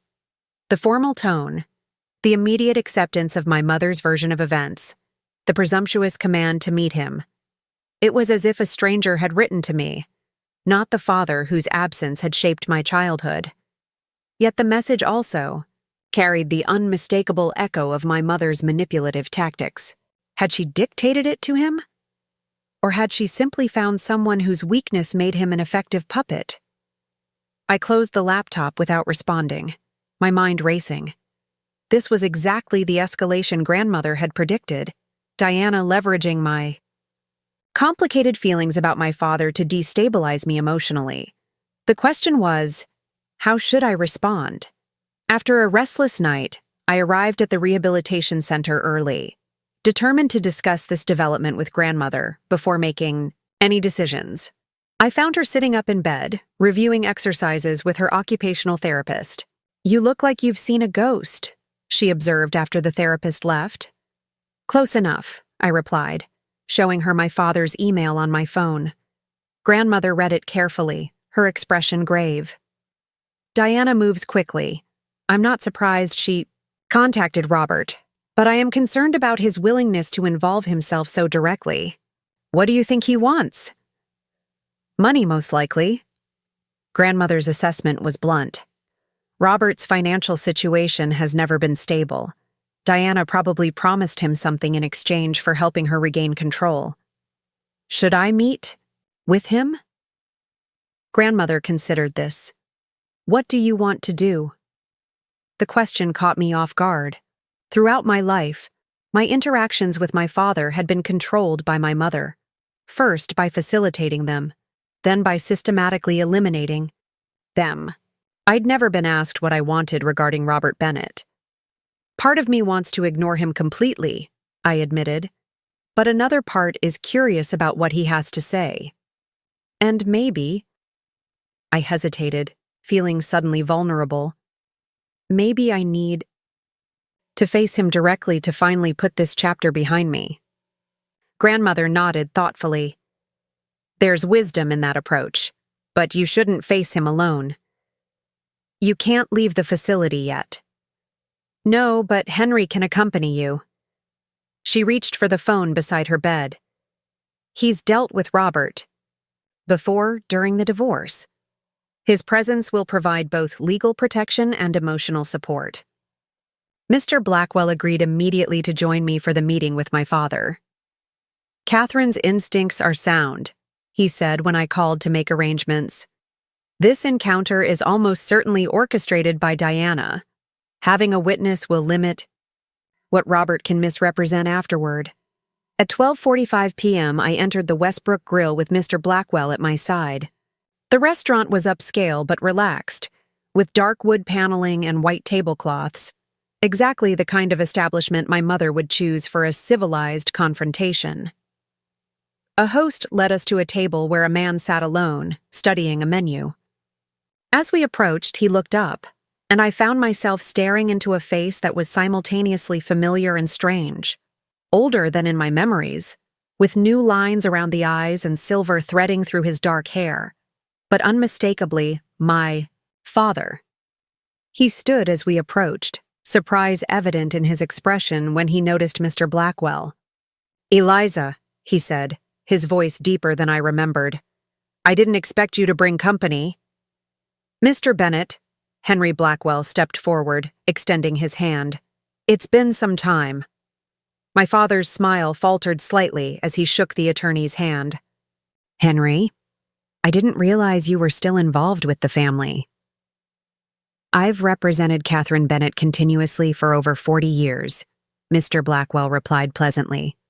"Shall we sit?" The three of us settled at the table, an uncomfortable silence descending until a server appeared to take our drink orders. After she departed, my father cleared his throat. "Eliza, you've grown into a beautiful young woman. Diana mentioned you're at MIT now. Impressive accomplishment." The casual reference to my mother, as if they'd maintained a friendly relationship over the years, struck me as particularly disingenuous. "Yes, I'm in my junior year, studying biomedical engineering. Following in your grandmother's academic footsteps," he observed. "Catherine always was the intellectual of the family." "Why are you here, Robert?" I asked directly, unwilling to engage in small talk. He sighed, putting on an expression of paternal concern that seemed rehearsed. "I'm worried about this situation with your mother and grandmother. Diana says you've made some serious accusations and are preventing her from caring for Catherine during a health crisis." "Is that all Diana told you?" Mr. Blackwell interjected mildly. My father shifted uncomfortably. She explained that there's been a misunderstanding about Catherine's finances and medical decisions, that Eliza has somehow convinced Catherine to cut Diana out of her care and potentially her inheritance. Did Diana happen to mention the evidence of financial misappropriation? I asked. Or the altered family photographs? Or her attempts to have grandmother declared mentally incompetent? Those are very serious allegations, my father replied, his tone cautious. Diana assures me they're exaggerated or taken out of context. They're neither exaggerated nor out of context, Mr. Blackwell stated firmly. Catherine has documented Diana's systematic theft from her accounts over a period of years. The evidence is comprehensive and would be compelling in court, should matters progress to that point. My father's expression flickered, surprise, concern, calculation, before settling into a practiced neutrality. I find it hard to believe Diana would deliberately steal from her own mother. Yet you find it easy to believe I would manipulate my grandmother during a health crisis, I noted, despite having had no contact with me for over a decade. He had the grace to look slightly ashamed. That's not fair, Eliza. I tried to maintain a relationship with you, but Diana made it impossible. You could have tried harder, I said quietly, voicing the thought I'd shared with grandmother. You don't understand how difficult Diana can be when she feels threatened, he protested. Actually, I understand that better than anyone, I countered. I've lived with her manipulation my entire life. Our drinks arrived, creating a momentary pause in the conversation. After the server departed, my father leaned forward, lowering his voice. Look, I know I haven't been the father you deserved. That's on me, and I'm sorry. But I'm here now because I care about you and want to help resolve this situation before it destroys what's left of our family. What exactly are you proposing? Mr. Blackwell asked. A compromise, my father replied. Diana is willing to drop the issue of Catherine's competency if Eliza will agree to joint decision-making regarding Catherine's care and financial affairs. I nearly laughed at the audacity. Joint decision-making with the person who's been stealing from grandmother and trying to erase me from the family? That's not a compromise. It's a surrender. Diana has agreed to financial oversight going forward, he insisted. She acknowledges there may have been some irregularities in how she managed Catherine's affairs. Irregularities, I repeated incredulously. Is that what we're calling systematic theft now? Eliza, he said, his tone taking on an edge of patronizing concern. You're young and don't understand the complexities of family financial management. What looks like theft to you might simply be informal arrangements between mother and daughter. Catherine's documentation indicates otherwise, Mr. Blackwell interjected. The transfers were neither transparent nor authorized. My father's expression hardened slightly. I'm trying to offer an olive branch here. Diana is prepared to be generous if this matter can be resolved privately. Generous how? I asked, suddenly curious about what my mother had promised him. He hesitated, then sighed. She's willing to adjust the financial arrangements to ensure you receive fair consideration in Catherine's estate planning. And there it was, the true purpose of this meeting. Not reconciliation or family healing, but negotiating my silence in exchange for inheritance. Let me be very clear, I said, leaning forward. This isn't about money for me. It's about protecting grandmother from further exploitation and ensuring she receives the care she deserves from people who genuinely have her best interests at heart. Noble sentiments, my father replied, unable to keep a hint of condescension from his voice. But practically speaking, everyone has a price. Diana thought yours might be a guaranteed portion of Catherine's estate. And what's yours, Robert? I asked quietly. What did Diana promise you for this performance? His expression flickered with genuine surprise, then embarrassment. That's not fair, I'm here because I care about resolving a family conflict. You're here because Diana offered you something, I pressed. What was it? Money? Asset transfers? Debt forgiveness? When he didn't immediately respond, Mr. Blackwell added gently, Robert, if Diana has enticed you into this situation with financial promises, you should know that her access to Catherine's assets has been legally restricted. Any commitments she's made may not be within her power to fulfill. My father's face flushed. This isn't just about money. Diana and I have reconnected. Recently, we're exploring the possibility of reconciliation. The revelation hit me like a physical blow, not just a financial arrangement, but a personal one. My parents, reconciling after nearly 2 decades apart, united in their effort to manipulate me and control grandmother's assets. I see, I said, my voice steadier than I felt. So Diana promised you both money and herself in exchange for your cooperation. You're oversimplifying a complex emotional situation, he protested. I don't think I am. I gathered my purse and stood. Thank you for this illuminating conversation, Robert. It's helped me understand exactly where I stand in your priorities. Exactly where I've always stood.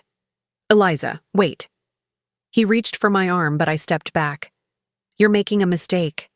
Diana is prepared to take this to court if necessary. It could get very unpleasant for everyone. Let me worry about that, I replied. Goodbye, Robert. I hope whatever Diana's promised you is worth selling out your daughter, again. As Mr. Blackwell and I walked to the parking lot, he placed a steadying hand on my shoulder. You handled that remarkably well. Did I? I felt hollow, drained by the encounter. It doesn't feel like a victory. It wasn't meant to be, he said gently. Diana orchestrated this meeting to destabilize you emotionally, perhaps to make you doubt yourself or act impulsively. Instead, you maintained your composure and saw through their manipulation. That's no small achievement. Once in his car, Mr. Blackwell turned to me with a serious expression. This development changes our tactical approach. Diana's recruitment of Robert suggests she's escalating beyond legal maneuvering into more personal attacks. What should we do? Precisely what you've been doing. Stay focused on Catherine's care and well-being while allowing the legal protections to do their work. He started the engine. But we should also document everything. Diana and Robert may attempt to create a narrative where you're the unreasonable party. Evidence to the contrary will be important. As we drove toward the rehabilitation center, I gazed out the window at the familiar streets of Westbrook, seeing them with new eyes. This town had never truly felt like home, but now it had become an active battleground, with my grandmother's well-being and my own self-worth as contested territory. Eliza, Mr. Blackwell said as we neared our destination. There's something Catherine asked me to tell you if this situation escalated as it has. Something about her will that might provide some context for Diana and Robert's behavior. I turned to him, curious. What is it? Catherine made significant changes to her will 5 years ago, after confirming Diana's financial misappropriation. Changes that Diana somehow learned about, though not the full details. What kind of changes? The kind that would explain why Diana is fighting so desperately to regain control, and why she'd go so far as to reconnect with Robert to strengthen her position. I thought about grandmother's mysterious Protocol 3, the secret cottage, the hidden documents, all part of a strategy years in the making.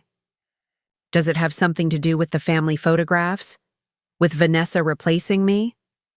Mr. Blackwell nodded, pulling into the rehabilitation center's parking lot. Everything is connected, Eliza, and I think it's time you understood exactly why your mother has been so determined to erase you from the family narrative. Catherine has always been meticulous about documentation, Mr. Blackwell explained as we walked through the rehabilitation center's entrance.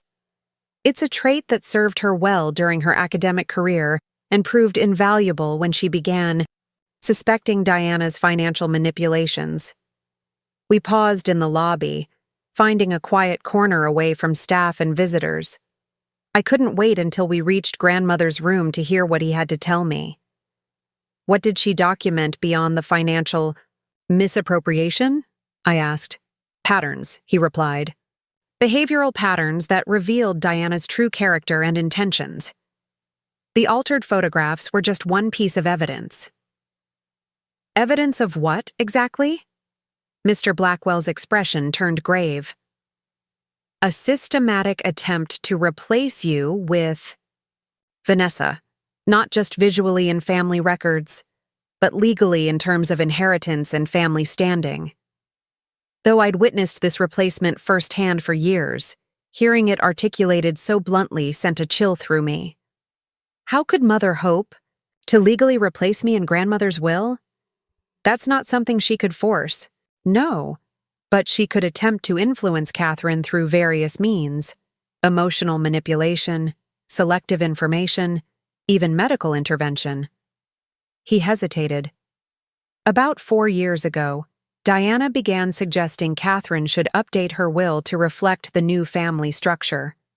She presented it as a way to include Richard and Vanessa, but the documents she tried to get Catherine to sign would have substantially reduced your inheritance while elevating Vanessa's position. And grandmother refused? She did more. Then refuse, Mr. Blackwell said with a hint of admiration. She pretended to consider the changes while secretly documenting every manipulation attempt. Then she completely rewrote her will without Diana's knowledge. We resumed walking toward grandmother's room. What does the real will say? I asked.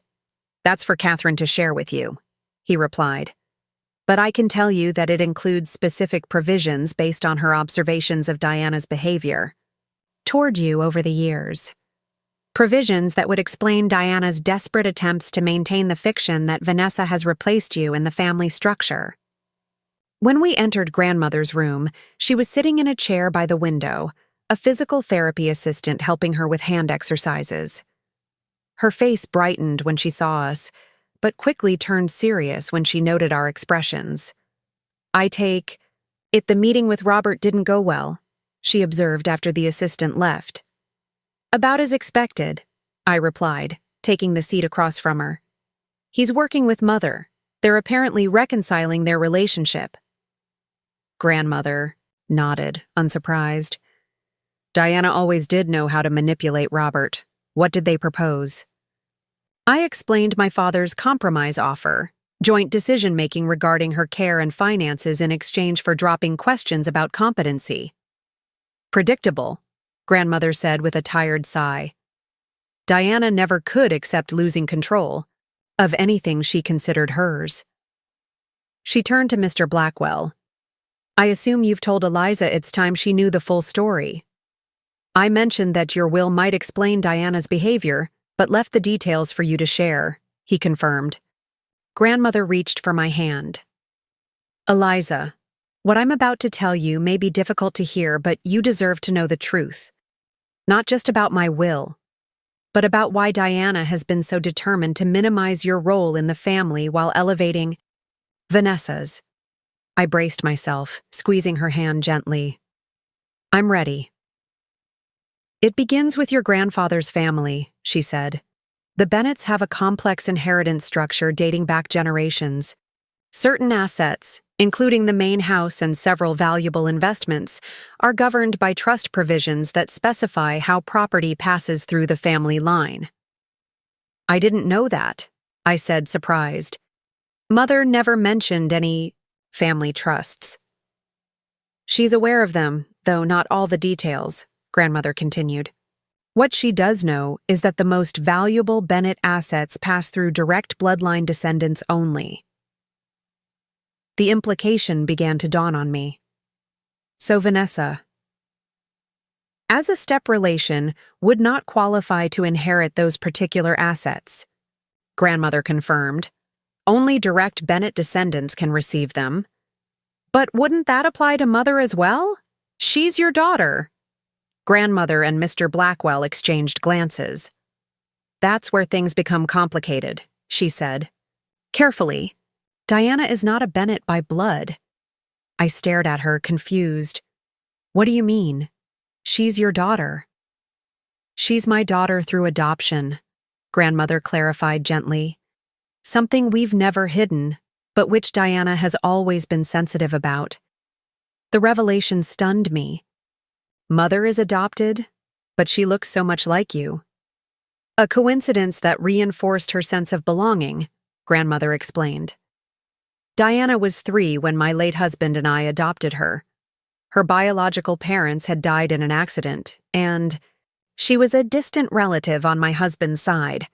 The physical resemblance made the transition easier for everyone.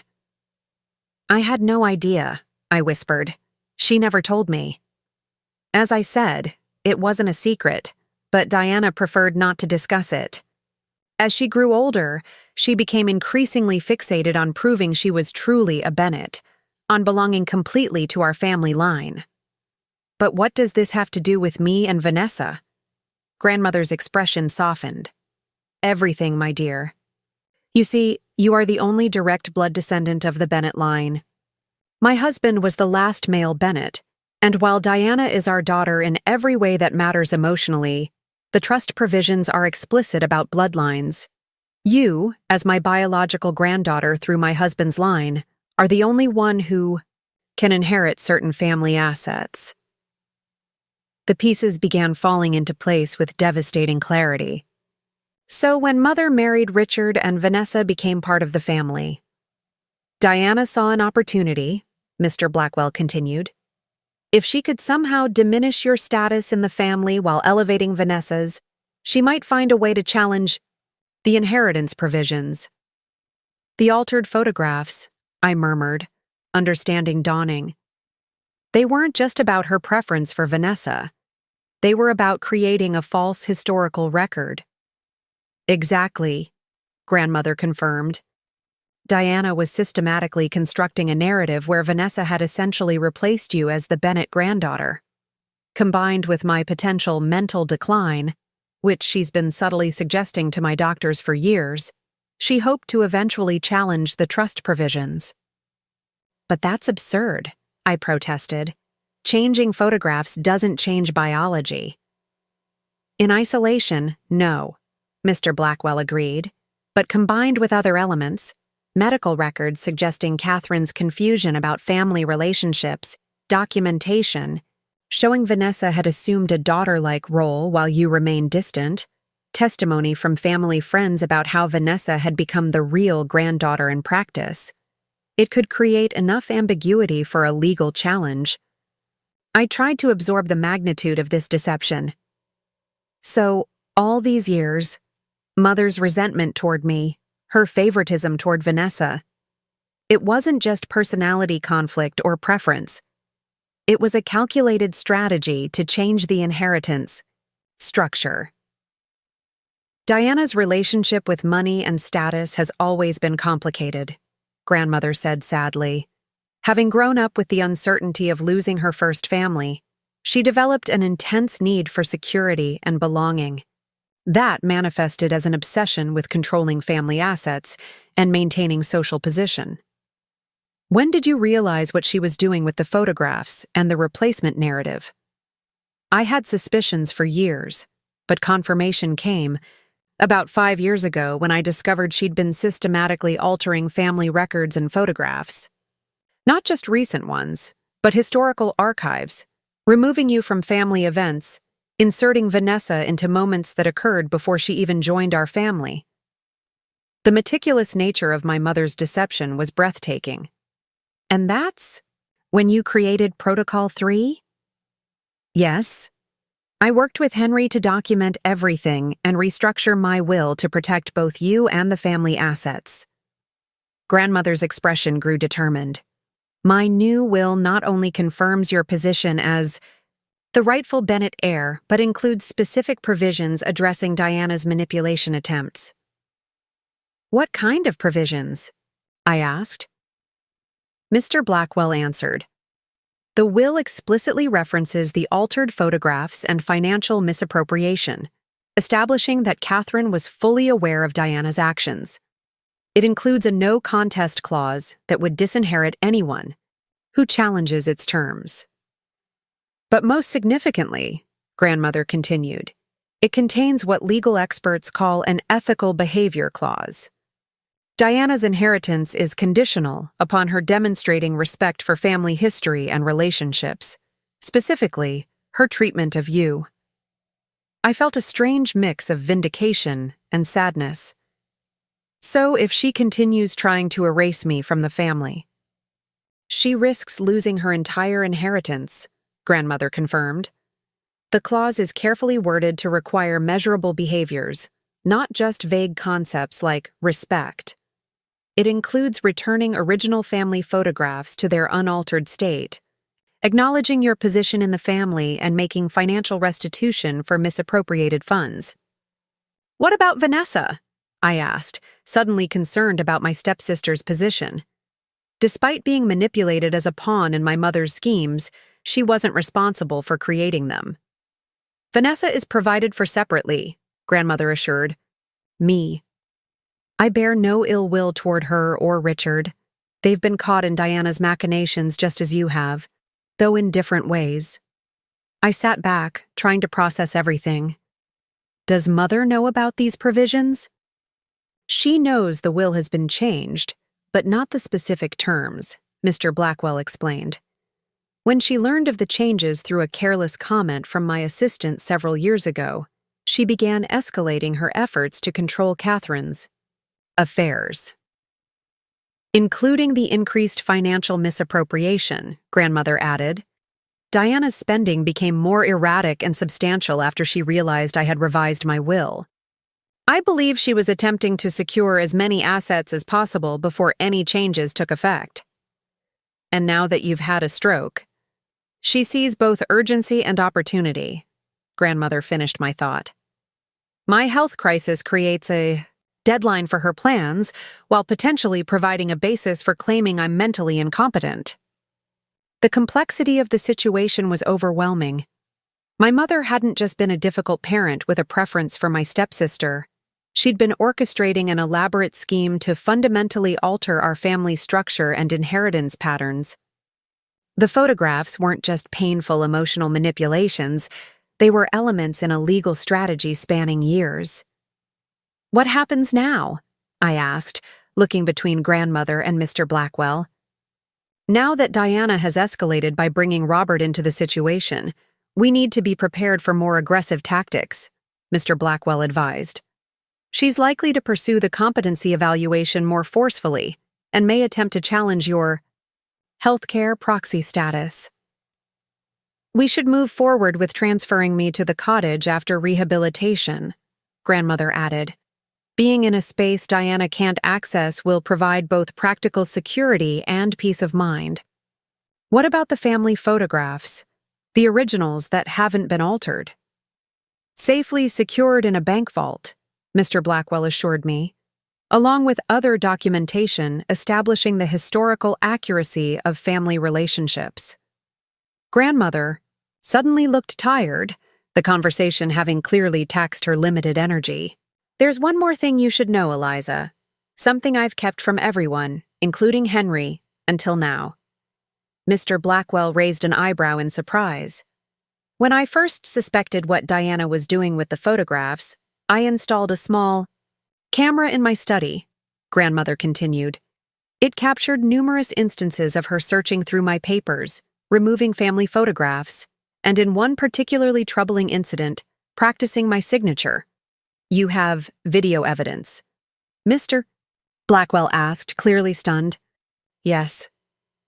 The memory cards are in the same hidden compartment where Eliza found the portfolio, in a small envelope marked research notes.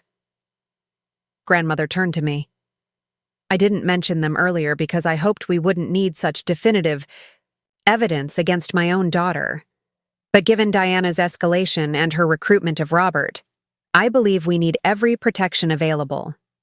This changes our strategic position considerably, Mr. Blackwell noted. Video evidence of document tampering and attempted forgery would be compelling in any legal proceeding. I never wanted it to come to this, grandmother said softly. Despite everything, Diana is still my daughter. I've spent years hoping she would change, that she would recognize the damage her obsession with status and control was causing. The sorrow in her voice struck me deeply. For all my hurt and anger toward my mother, grandmother had experienced her own profound disappointment. Watching the daughter she'd raised become someone capable of such calculated manipulation. "Do you think she can still change?" I asked, echoing our earlier conversation. Grandmother looked out the window, her expression reflective. "People can surprise us, Eliza, but meaningful change requires first acknowledging the need for it. Diana is still firmly entrenched in denial and justification. Should I retrieve the memory cards?" "Yes," she decided after a moment, "but let's hope we never need to use them.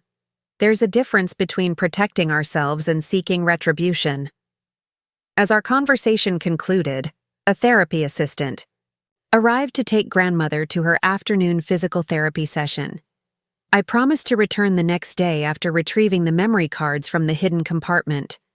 Walking Mr. Blackwell to his car, I felt both clarified and burdened by the revelations.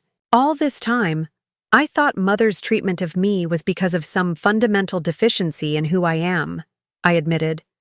That I wasn't pretty enough, social enough, perfect enough to earn her love.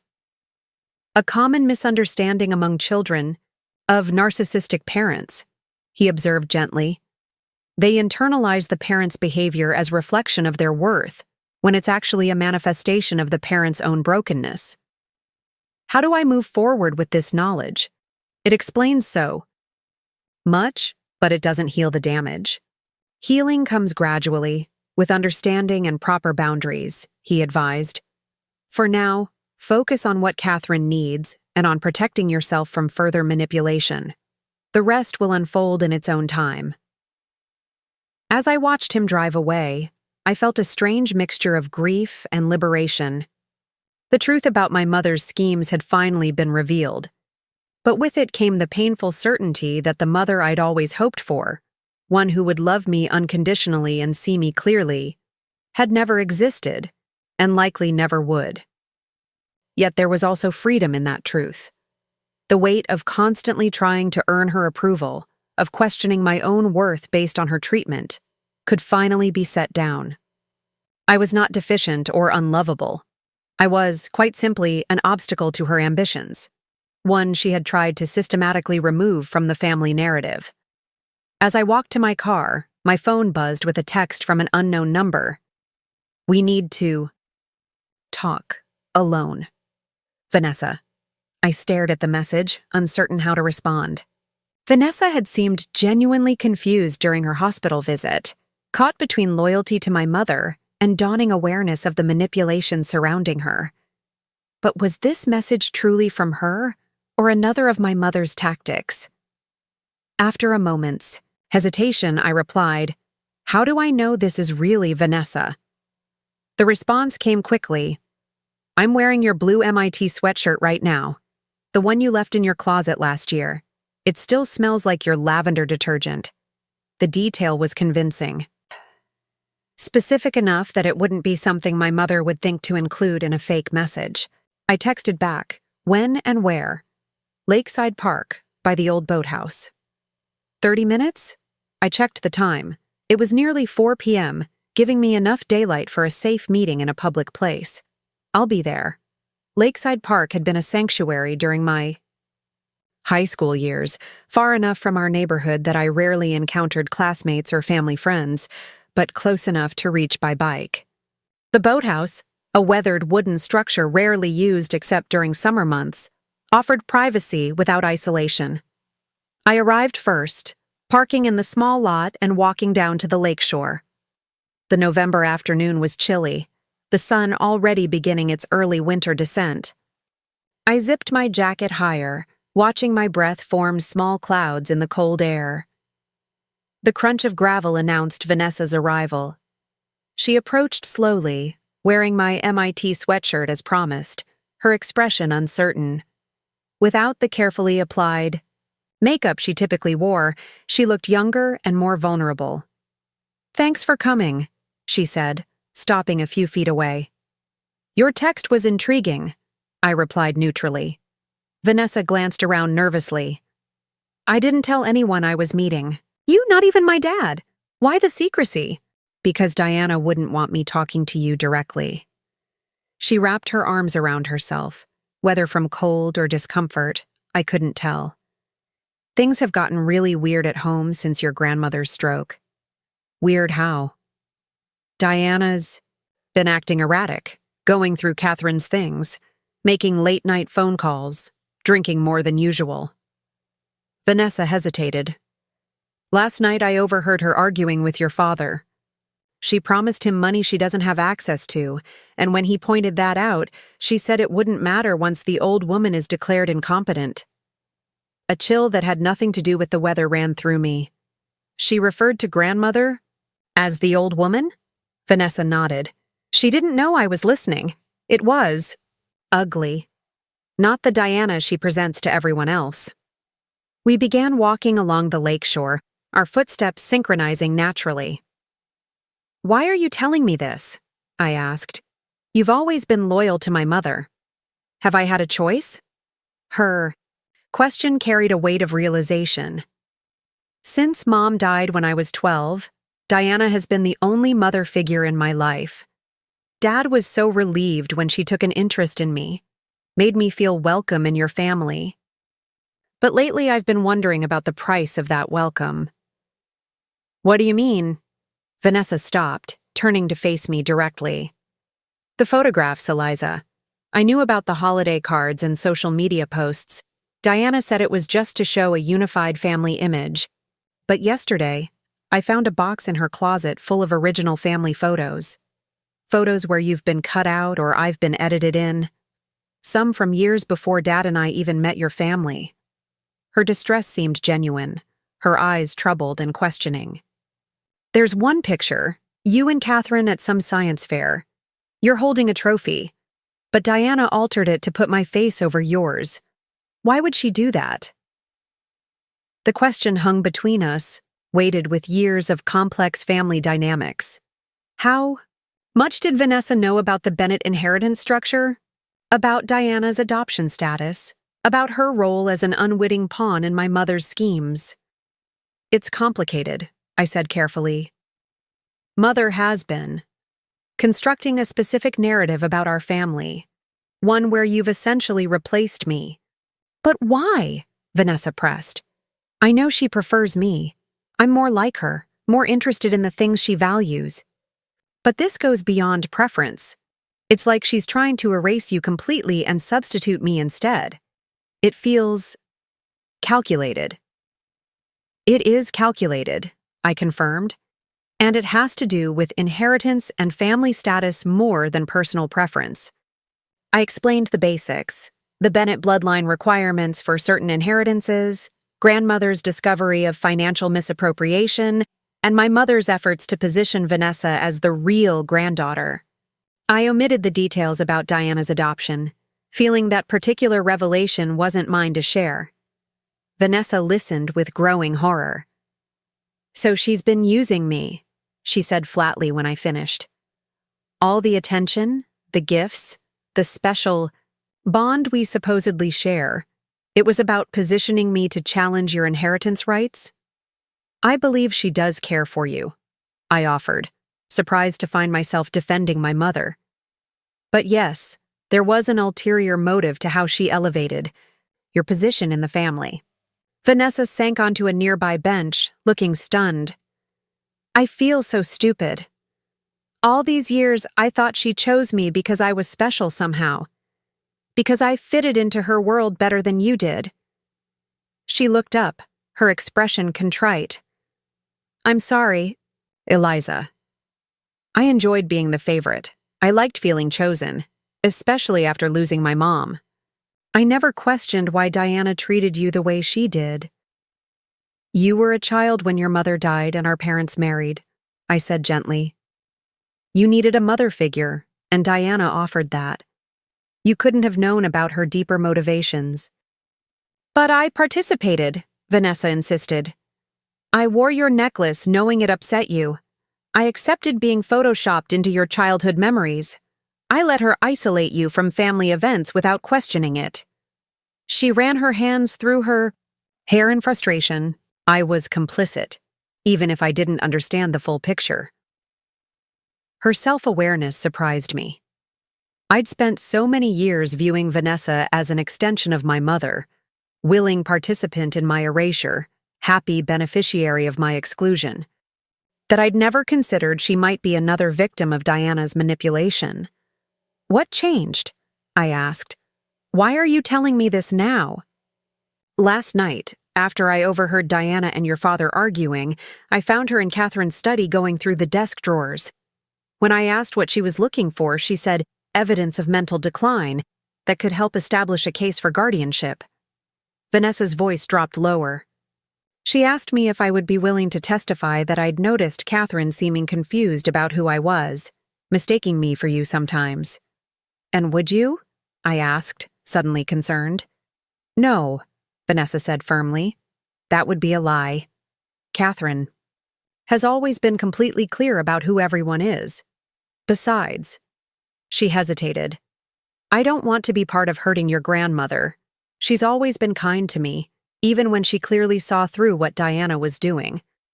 We sat in silence for a moment, watching the last sunlight glint off the lake's surface. Finally, Vanessa spoke again, her voice small but determined. What can I do to help? The question caught me off guard. You want to help us against my mother? I want to do what's right, she clarified. Diana's behavior is, it's not okay, Eliza, using me to replace you, stealing from Catherine, trying to manipulate medical and legal processes. It's wrong. I don't want to be part of it anymore. I considered her offer carefully. It could put you in a difficult position. You still live in the house with her and Richard. I know, but I can't just pretend I don't see what's happening now. She straightened her shoulders. Besides, I'm 20 years old. I can move out if things get too uncomfortable. Where would you go? I've been saving from my modeling jobs. Not enough for anything fancy, but I could get a small apartment, if necessary. She gave a wry smile. Diana doesn't know about my separate bank account. She thinks all my earnings go into the account she helped set up. Another small act of independence from someone I'd assumed was entirely under my mother's influence. Perhaps I'd underestimated Vanessa as much as my mother had underestimated me. If you're serious about helping, I said, making a decision, there's something specific you could do. I explained about the memory cards grandmother had mentioned, the video evidence hidden in the secret compartment of her desk. I need to retrieve them, but Diana might be watching the house now, especially after my visit yesterday. I could get them for you, Vanessa offered immediately. Diana won't suspect me of looking for anything important. She thinks I'm completely on her side. Are you sure? If she caught you? I'll be careful, Vanessa promised. And I'm a better actress than Diana gives me credit for. All those modeling jobs have taught me something about performing convincingly. We developed a plan. Vanessa would return home and find an opportunity to access grandmother's desk when the house was quiet. Once she retrieved the memory cards, she would text me to arrange another meeting. There's one more thing you should know, I said as we prepared to leave. Grandmother has made arrangements to move to a different property after rehabilitation. She won't be returning to the family home. Vanessa nodded, unsurprised. I wouldn't either, if I were her. She hesitated. What will happen to the house? It's Catherine's property, isn't it? Yes. It belongs to grandmother. I don't know what her long-term plans are for it. I didn't mention the Bennett Trust or the bloodline inheritance requirements, still cautious about sharing too much. Diana will be furious if she has to move out, Vanessa observed. The address, the neighborhood, they're central to her social identity. That's grandmother's decision to make, not mine. Vanessa studied me for a moment. You're being kinder about all this than most people would be in your position. Diana has treated you terribly for years, yet you're not seeking revenge. Revenge isn't my goal, I said honestly. I just want grandmother to be safe and properly cared for, and I want the manipulation to stop, the altered photos, the financial exploitation, all of it. And what about me? Vanessa asked quietly. After everything settles, where do I fit in your life? In the family? The question was surprisingly vulnerable. Despite years of resentment, I found myself responding with empathy rather than hostility. That's partly up to you. We've both been manipulated by my mother, just in different ways. Maybe it's time we defined our relationship for ourselves, not through her lens. A tentative smile crossed Vanessa's face. I'd like that. As we parted in the parking lot, Vanessa surprised me with a quick, awkward hug. I'll text you once. I have the memory cards, she promised. I watched her drive away, feeling cautiously optimistic about our unexpected alliance, yet concerned about the risks she was taking. If my mother discovered Vanessa's change of loyalty, her reaction would likely be swift and severe. Back at my hotel, I updated Mr. Blackwell via a carefully worded email, explaining that I had a potential ally in retrieving the memory cards but omitting specific details in case the communication was intercepted. His response was prompt. Proceed with caution. Diana may be monitoring all communications. We'll meet you tomorrow at 10 a.m. at the previously discussed location to review next steps.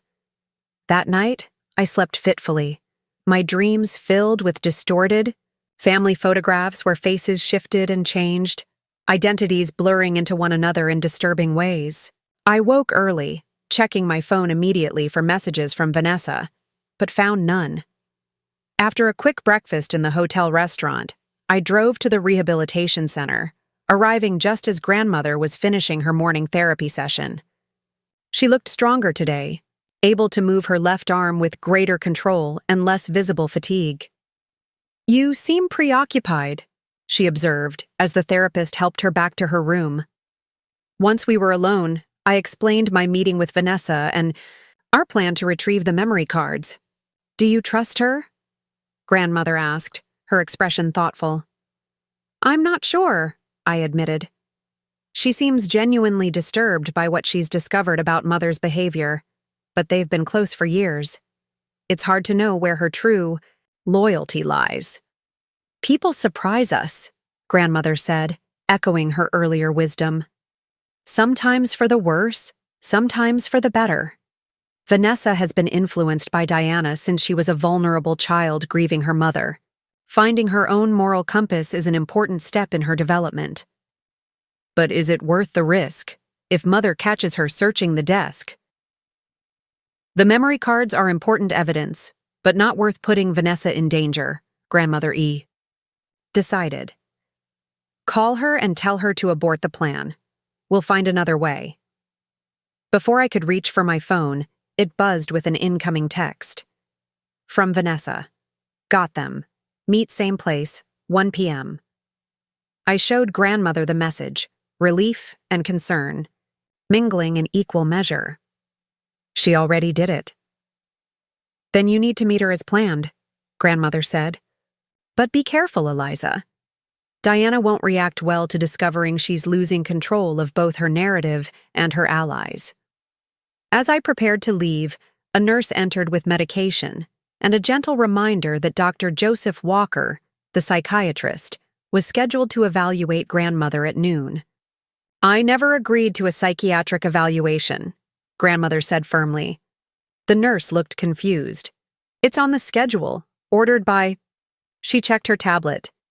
Dr. Powell, your son-in-law? Richard had used his hospital connections to schedule the competency evaluation despite lacking legal authority to do so. Another tactic in my mother's increasingly desperate campaign. Please inform Dr. Walker that I decline the evaluation, Grandmother instructed the nurse. And note in my chart that only medical procedures authorized by my healthcare proxy, Eliza Bennett, are to be performed. The nurse nodded, though she looked uncomfortable with the apparent family conflict. After she left, Grandmother turned, to me with determination in her eyes. We need to accelerate the timeline.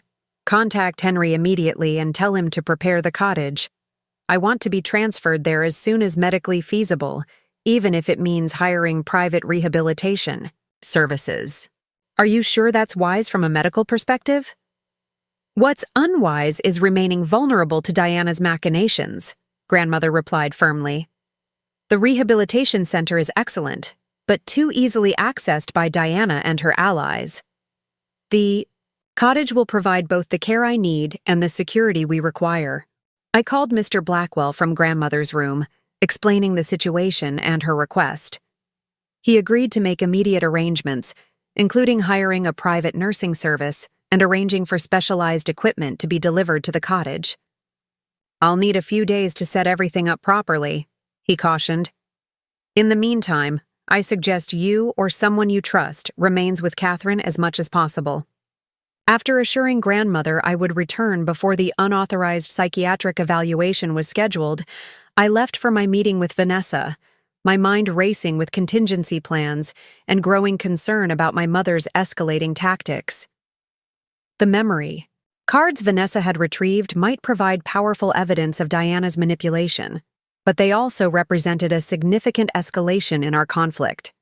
Once my mother discovered they were missing, she would realize the extent of Grandmother's documentation of her activities, and her response would likely be both immediate and extreme. The old boathouse came into view as I approached our meeting. Spot. Its weathered wood reflecting decades of lakeside storms and summer sun. Vanessa was already there, sitting on a bench overlooking the water, her posture tense and alert. When she saw me, she stood quickly. I think Diana might suspect something, she said without preamble. She was asking strange questions this morning about whether I'd been in Catherine's rooms. Did she see you with the memory cards?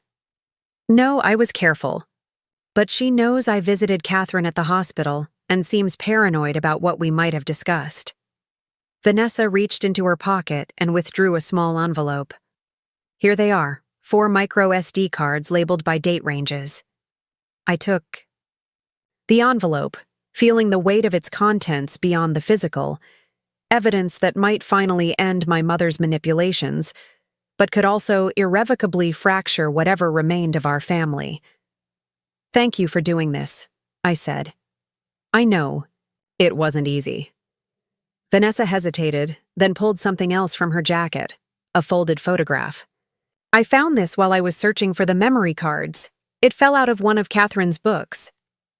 She handed me the photo, a faded color image of my grandmother, much younger, holding an infant. On the back, in Grandmother's elegant script, Elizabeth Sophia Bennet, 3 days old, the true Bennet heir and my heart's delight, September 1999. She kept this hidden, Vanessa said softly, away from Diana's alterations. I traced the image with my finger, touched by both the sentiment and the precaution. Grandmother had preserved evidence of my place in the family, anticipating my mother's efforts to erase it. There's something else you should know, Vanessa continued, her voice lower.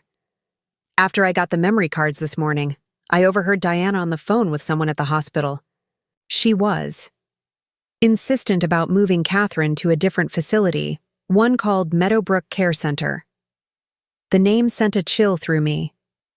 Meadowbrook is a long-term care facility for patients with dementia and cognitive impairments. Grandmother doesn't need that kind of care. Diana told them Catherine was experiencing significant confusion and that her current doctors were overlooking serious cognitive decline. She mentioned Richard would be providing supporting medical documentation. My alarm grew. She's trying to have Grandmother committed to a memory care facility to strengthen her case for guardianship. I pulled out my phone. I need to warn Mr. Blackwell. There's more, Vanessa said, placing her hand on my arm. They're planning to do it today. Diana said something about after the evaluation confirms what we already know. The unauthorized psychiatric evaluation scheduled for noon, it wasn't just an assessment. It was part of a coordinated plan to have Grandmother transferred immediately afterward. using Richard's medical connections to override normal protocols. "I need to get back to the rehabilitation center," I said urgently. "They're trying to remove grandmother before her legal protections can be fully implemented." "I'll drive you," Vanessa offered. "My car's closer." As we hurried to the parking lot, my phone rang. The rehabilitation center's number. My stomach dropped as I answered. "Ms. Bennett?" "This is Nurse Marquez from Westbrook Rehabilitation. I'm calling because your grandmother is quite upset." Diana Bennett arrived with transfer papers signed by Dr. Powell, insisting Catherine needs to be moved to Meadowbrook immediately for specialized care. "That transfer is not authorized," I said firmly. "I'm her healthcare proxy. No transfers should occur without my signature." "That's what Mrs. Bennett Sr. is saying," the nurse confirmed. "But Mrs. Diana Bennett has documentation claiming the healthcare proxy was signed during a period of cognitive impairment and is invalid pending review." "That's completely false," I insisted, my voice rising. "Please don't allow any transfer until I arrive. I'm on my way now with legal documentation of my status." "I'll inform the supervisor," the nurse promised. "But you should know that Dr. Walker is currently evaluating Mrs. Bennett, and Diana is insisting the transfer proceed based on his recommendations." "Stall them," I urged. "I'll be there in 15 minutes. As Vanessa drove at the edge of the speed limit, I called Mr. Blackwell, quickly explaining the situation. "I'm already at the rehabilitation center," he informed me, his voice tight, with controlled anger. Diana arrived with Robert and Richard, all three presenting an intimidating front to the staff. I've shown them the healthcare proxy documentation, but Diana is claiming it was executed under undue influence. "We're almost there," I assured him. "Don't let them move grandmother."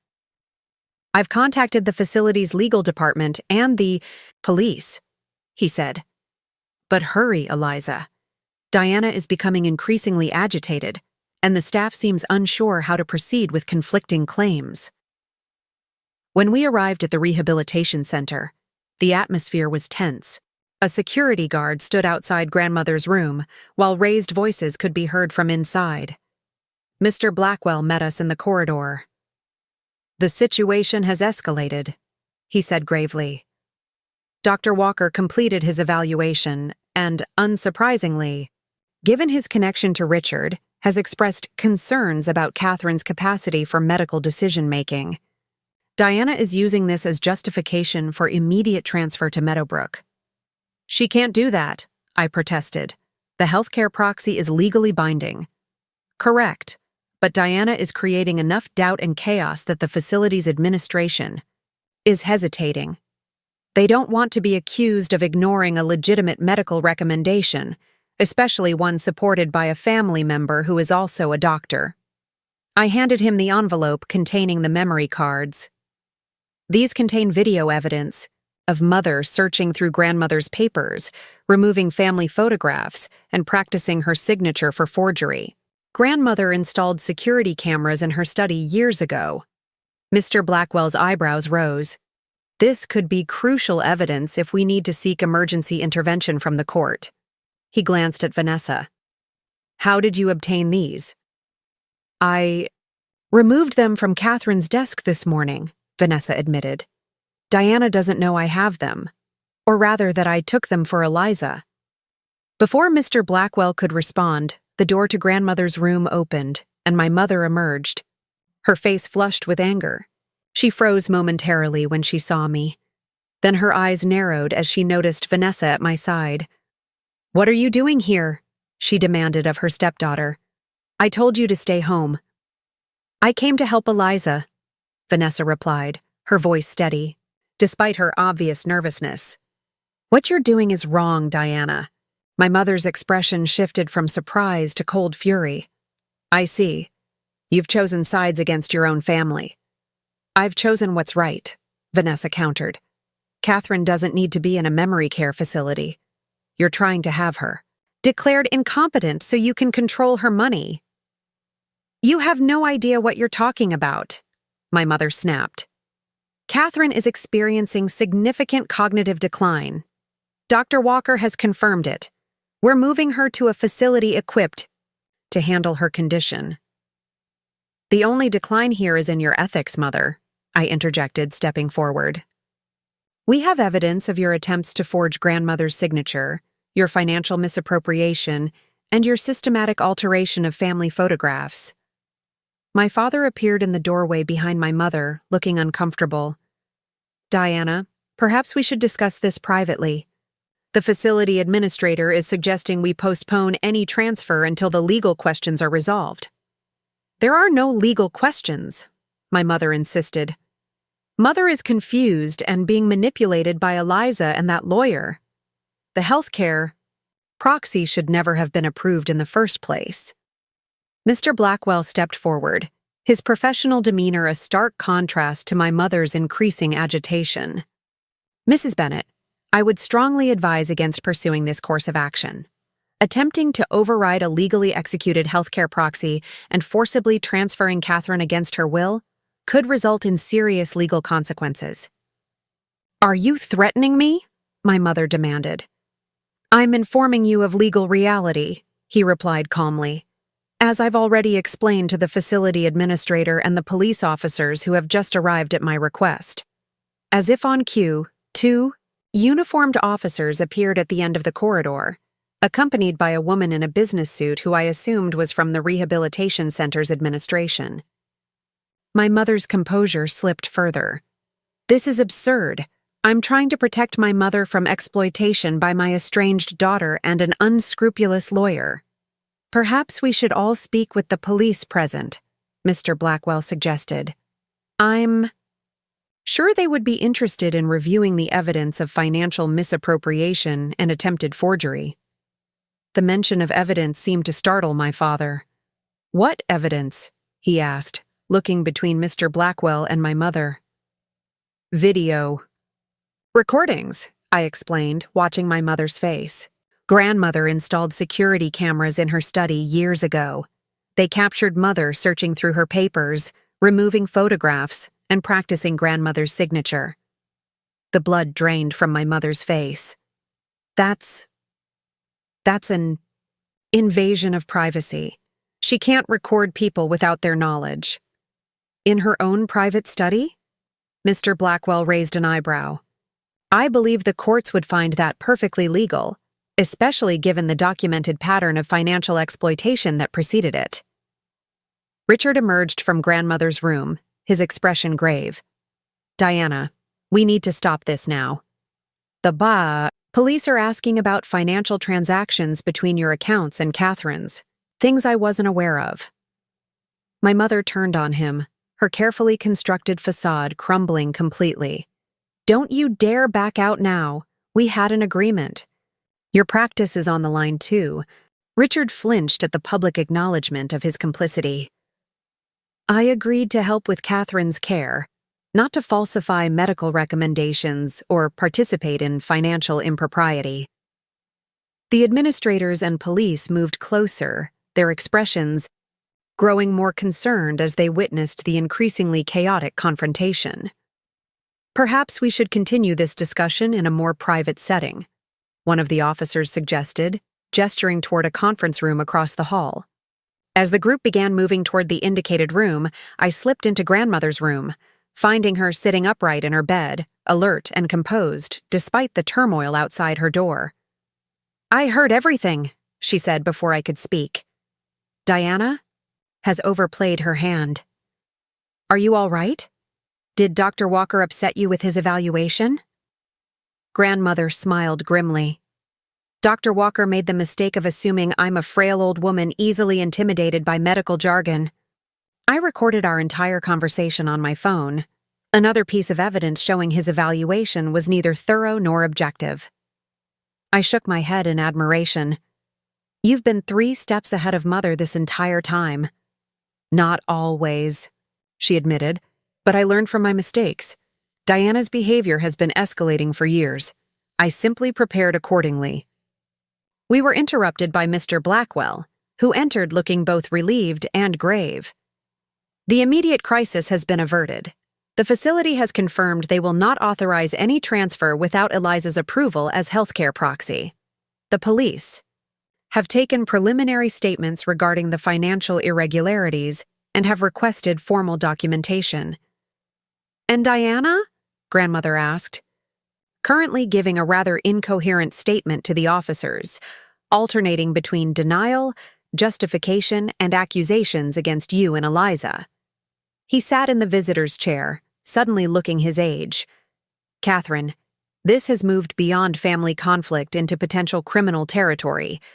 The officers are discussing possible charges of attempted elder abuse, financial exploitation, and conspiracy to commit fraud. Grandmother closed her eyes briefly, a flicker of pain crossing her features. I never wanted this to reach such extremes. Despite everything, she is still my daughter. What happens now? I asked quietly.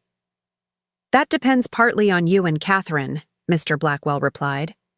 As the victims of Diana's actions, your willingness to press charges will significantly influence the legal proceedings. Grandmother and I exchanged glances, a silent communication passing between us. The weight of family bonds against the need for accountability, the pain of betrayal against the possibility of redemption. I don't want Mother to go to prison, I said finally, but I do want the manipulation to stop, completely and permanently. I agree, Grandmother said. Legal consequences may be necessary, but they should be focused on protection and rehabilitation rather than punishment alone. Mr. Blackwell nodded. I'll communicate that perspective to the authorities. In the meantime, I've expedited arrangements for the cottage. We can have you transferred there tomorrow, with full-time nursing care and security measures in place. After he left to speak with the police, Vanessa entered hesitantly. Is it okay if I come in? Grandmother extended her hand. Of course, dear. You've shown remarkable courage today. Vanessa approached the bed, her eyes red-rimmed from suppressed tears. I'm so sorry for my part in all this. I should have questioned things sooner. You were a child when Diana began manipulating you, Grandmother said gently. Recognizing the truth now and choosing to act on it shows significant moral strength. What will happen to my dad? Vanessa asked, her voice small. He was involved in this too. Richard's role appears less central than Diana's, I observed.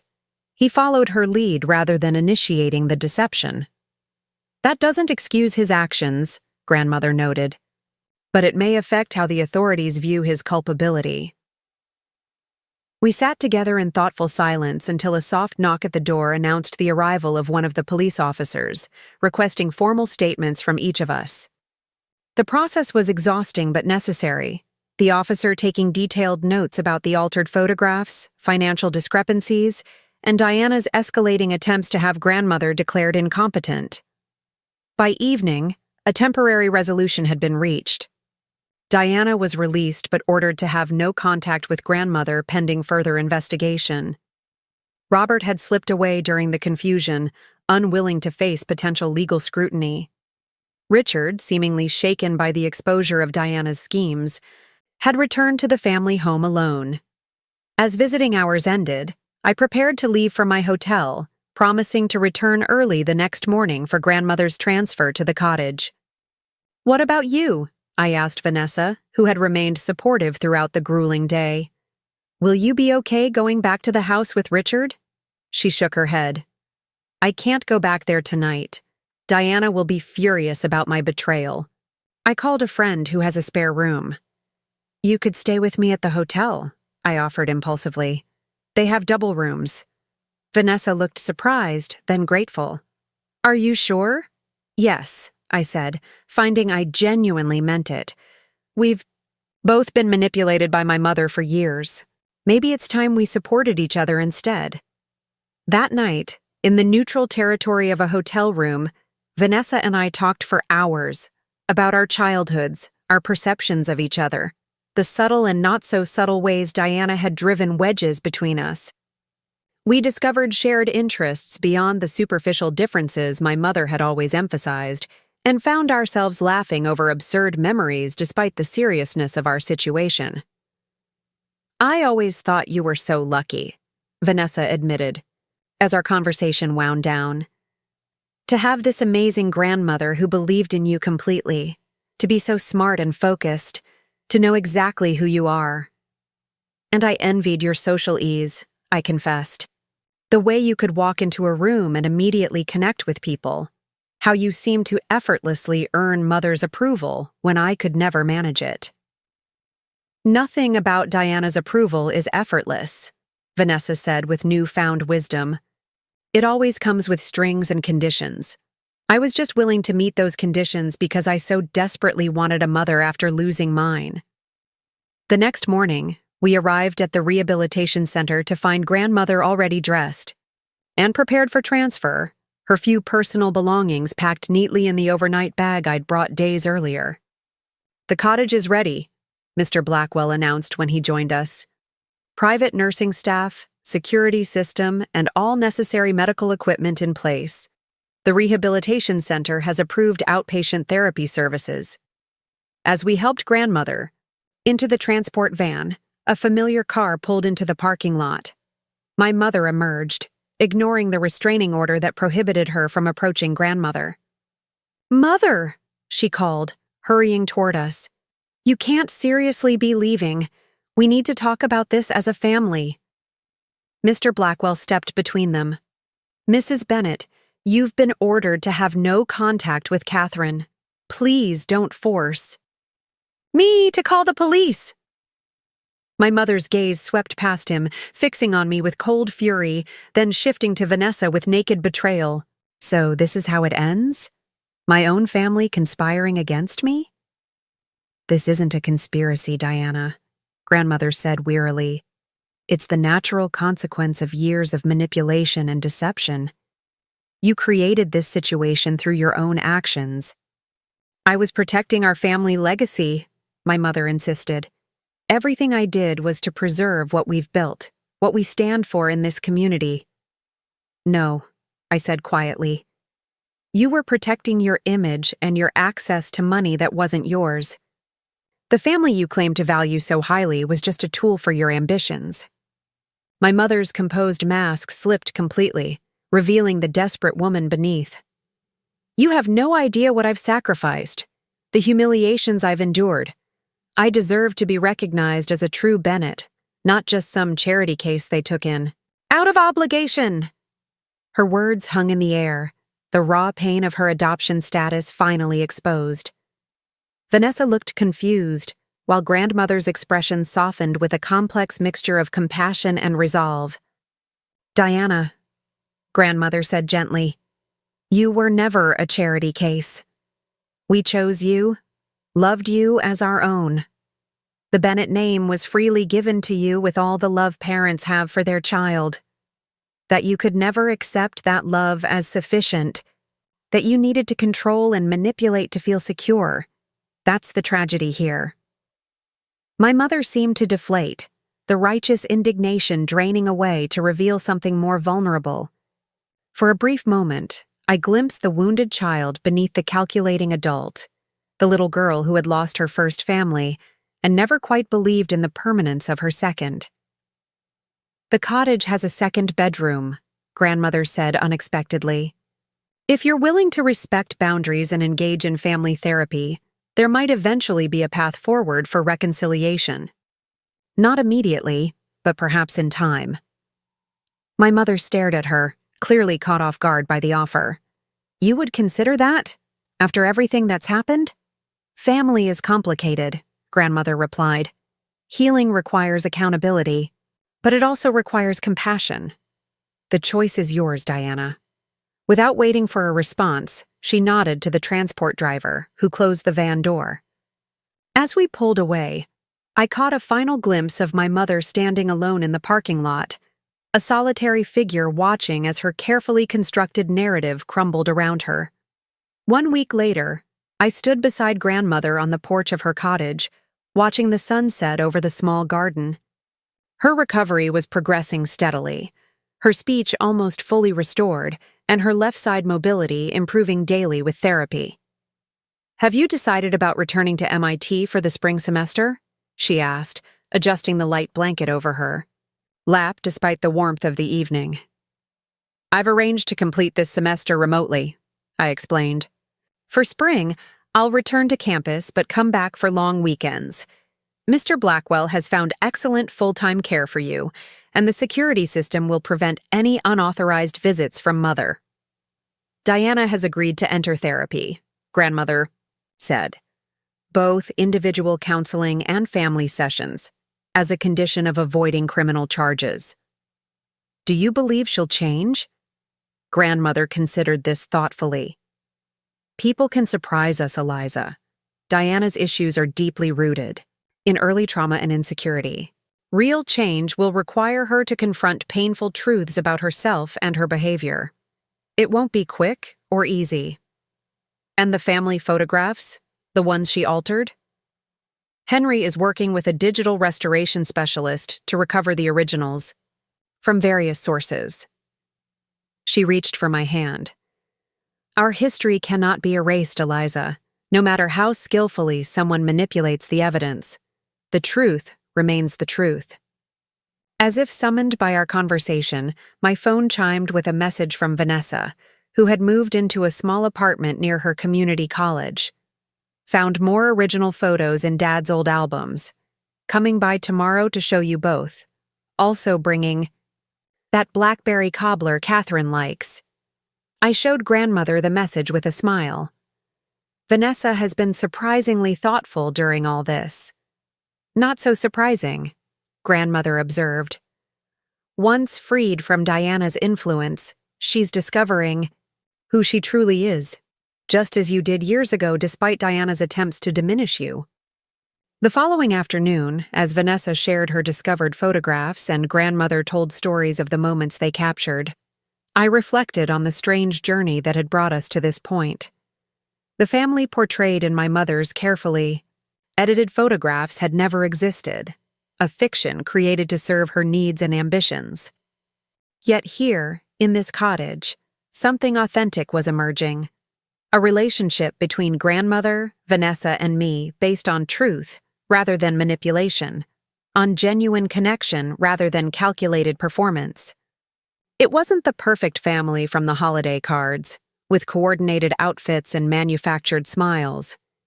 It was messier, more complicated, but fundamentally real. 2 months later, as winter yielded to early spring, Mr. Blackwell called with news. The forensic accountant has completed the review of Catherine's finances.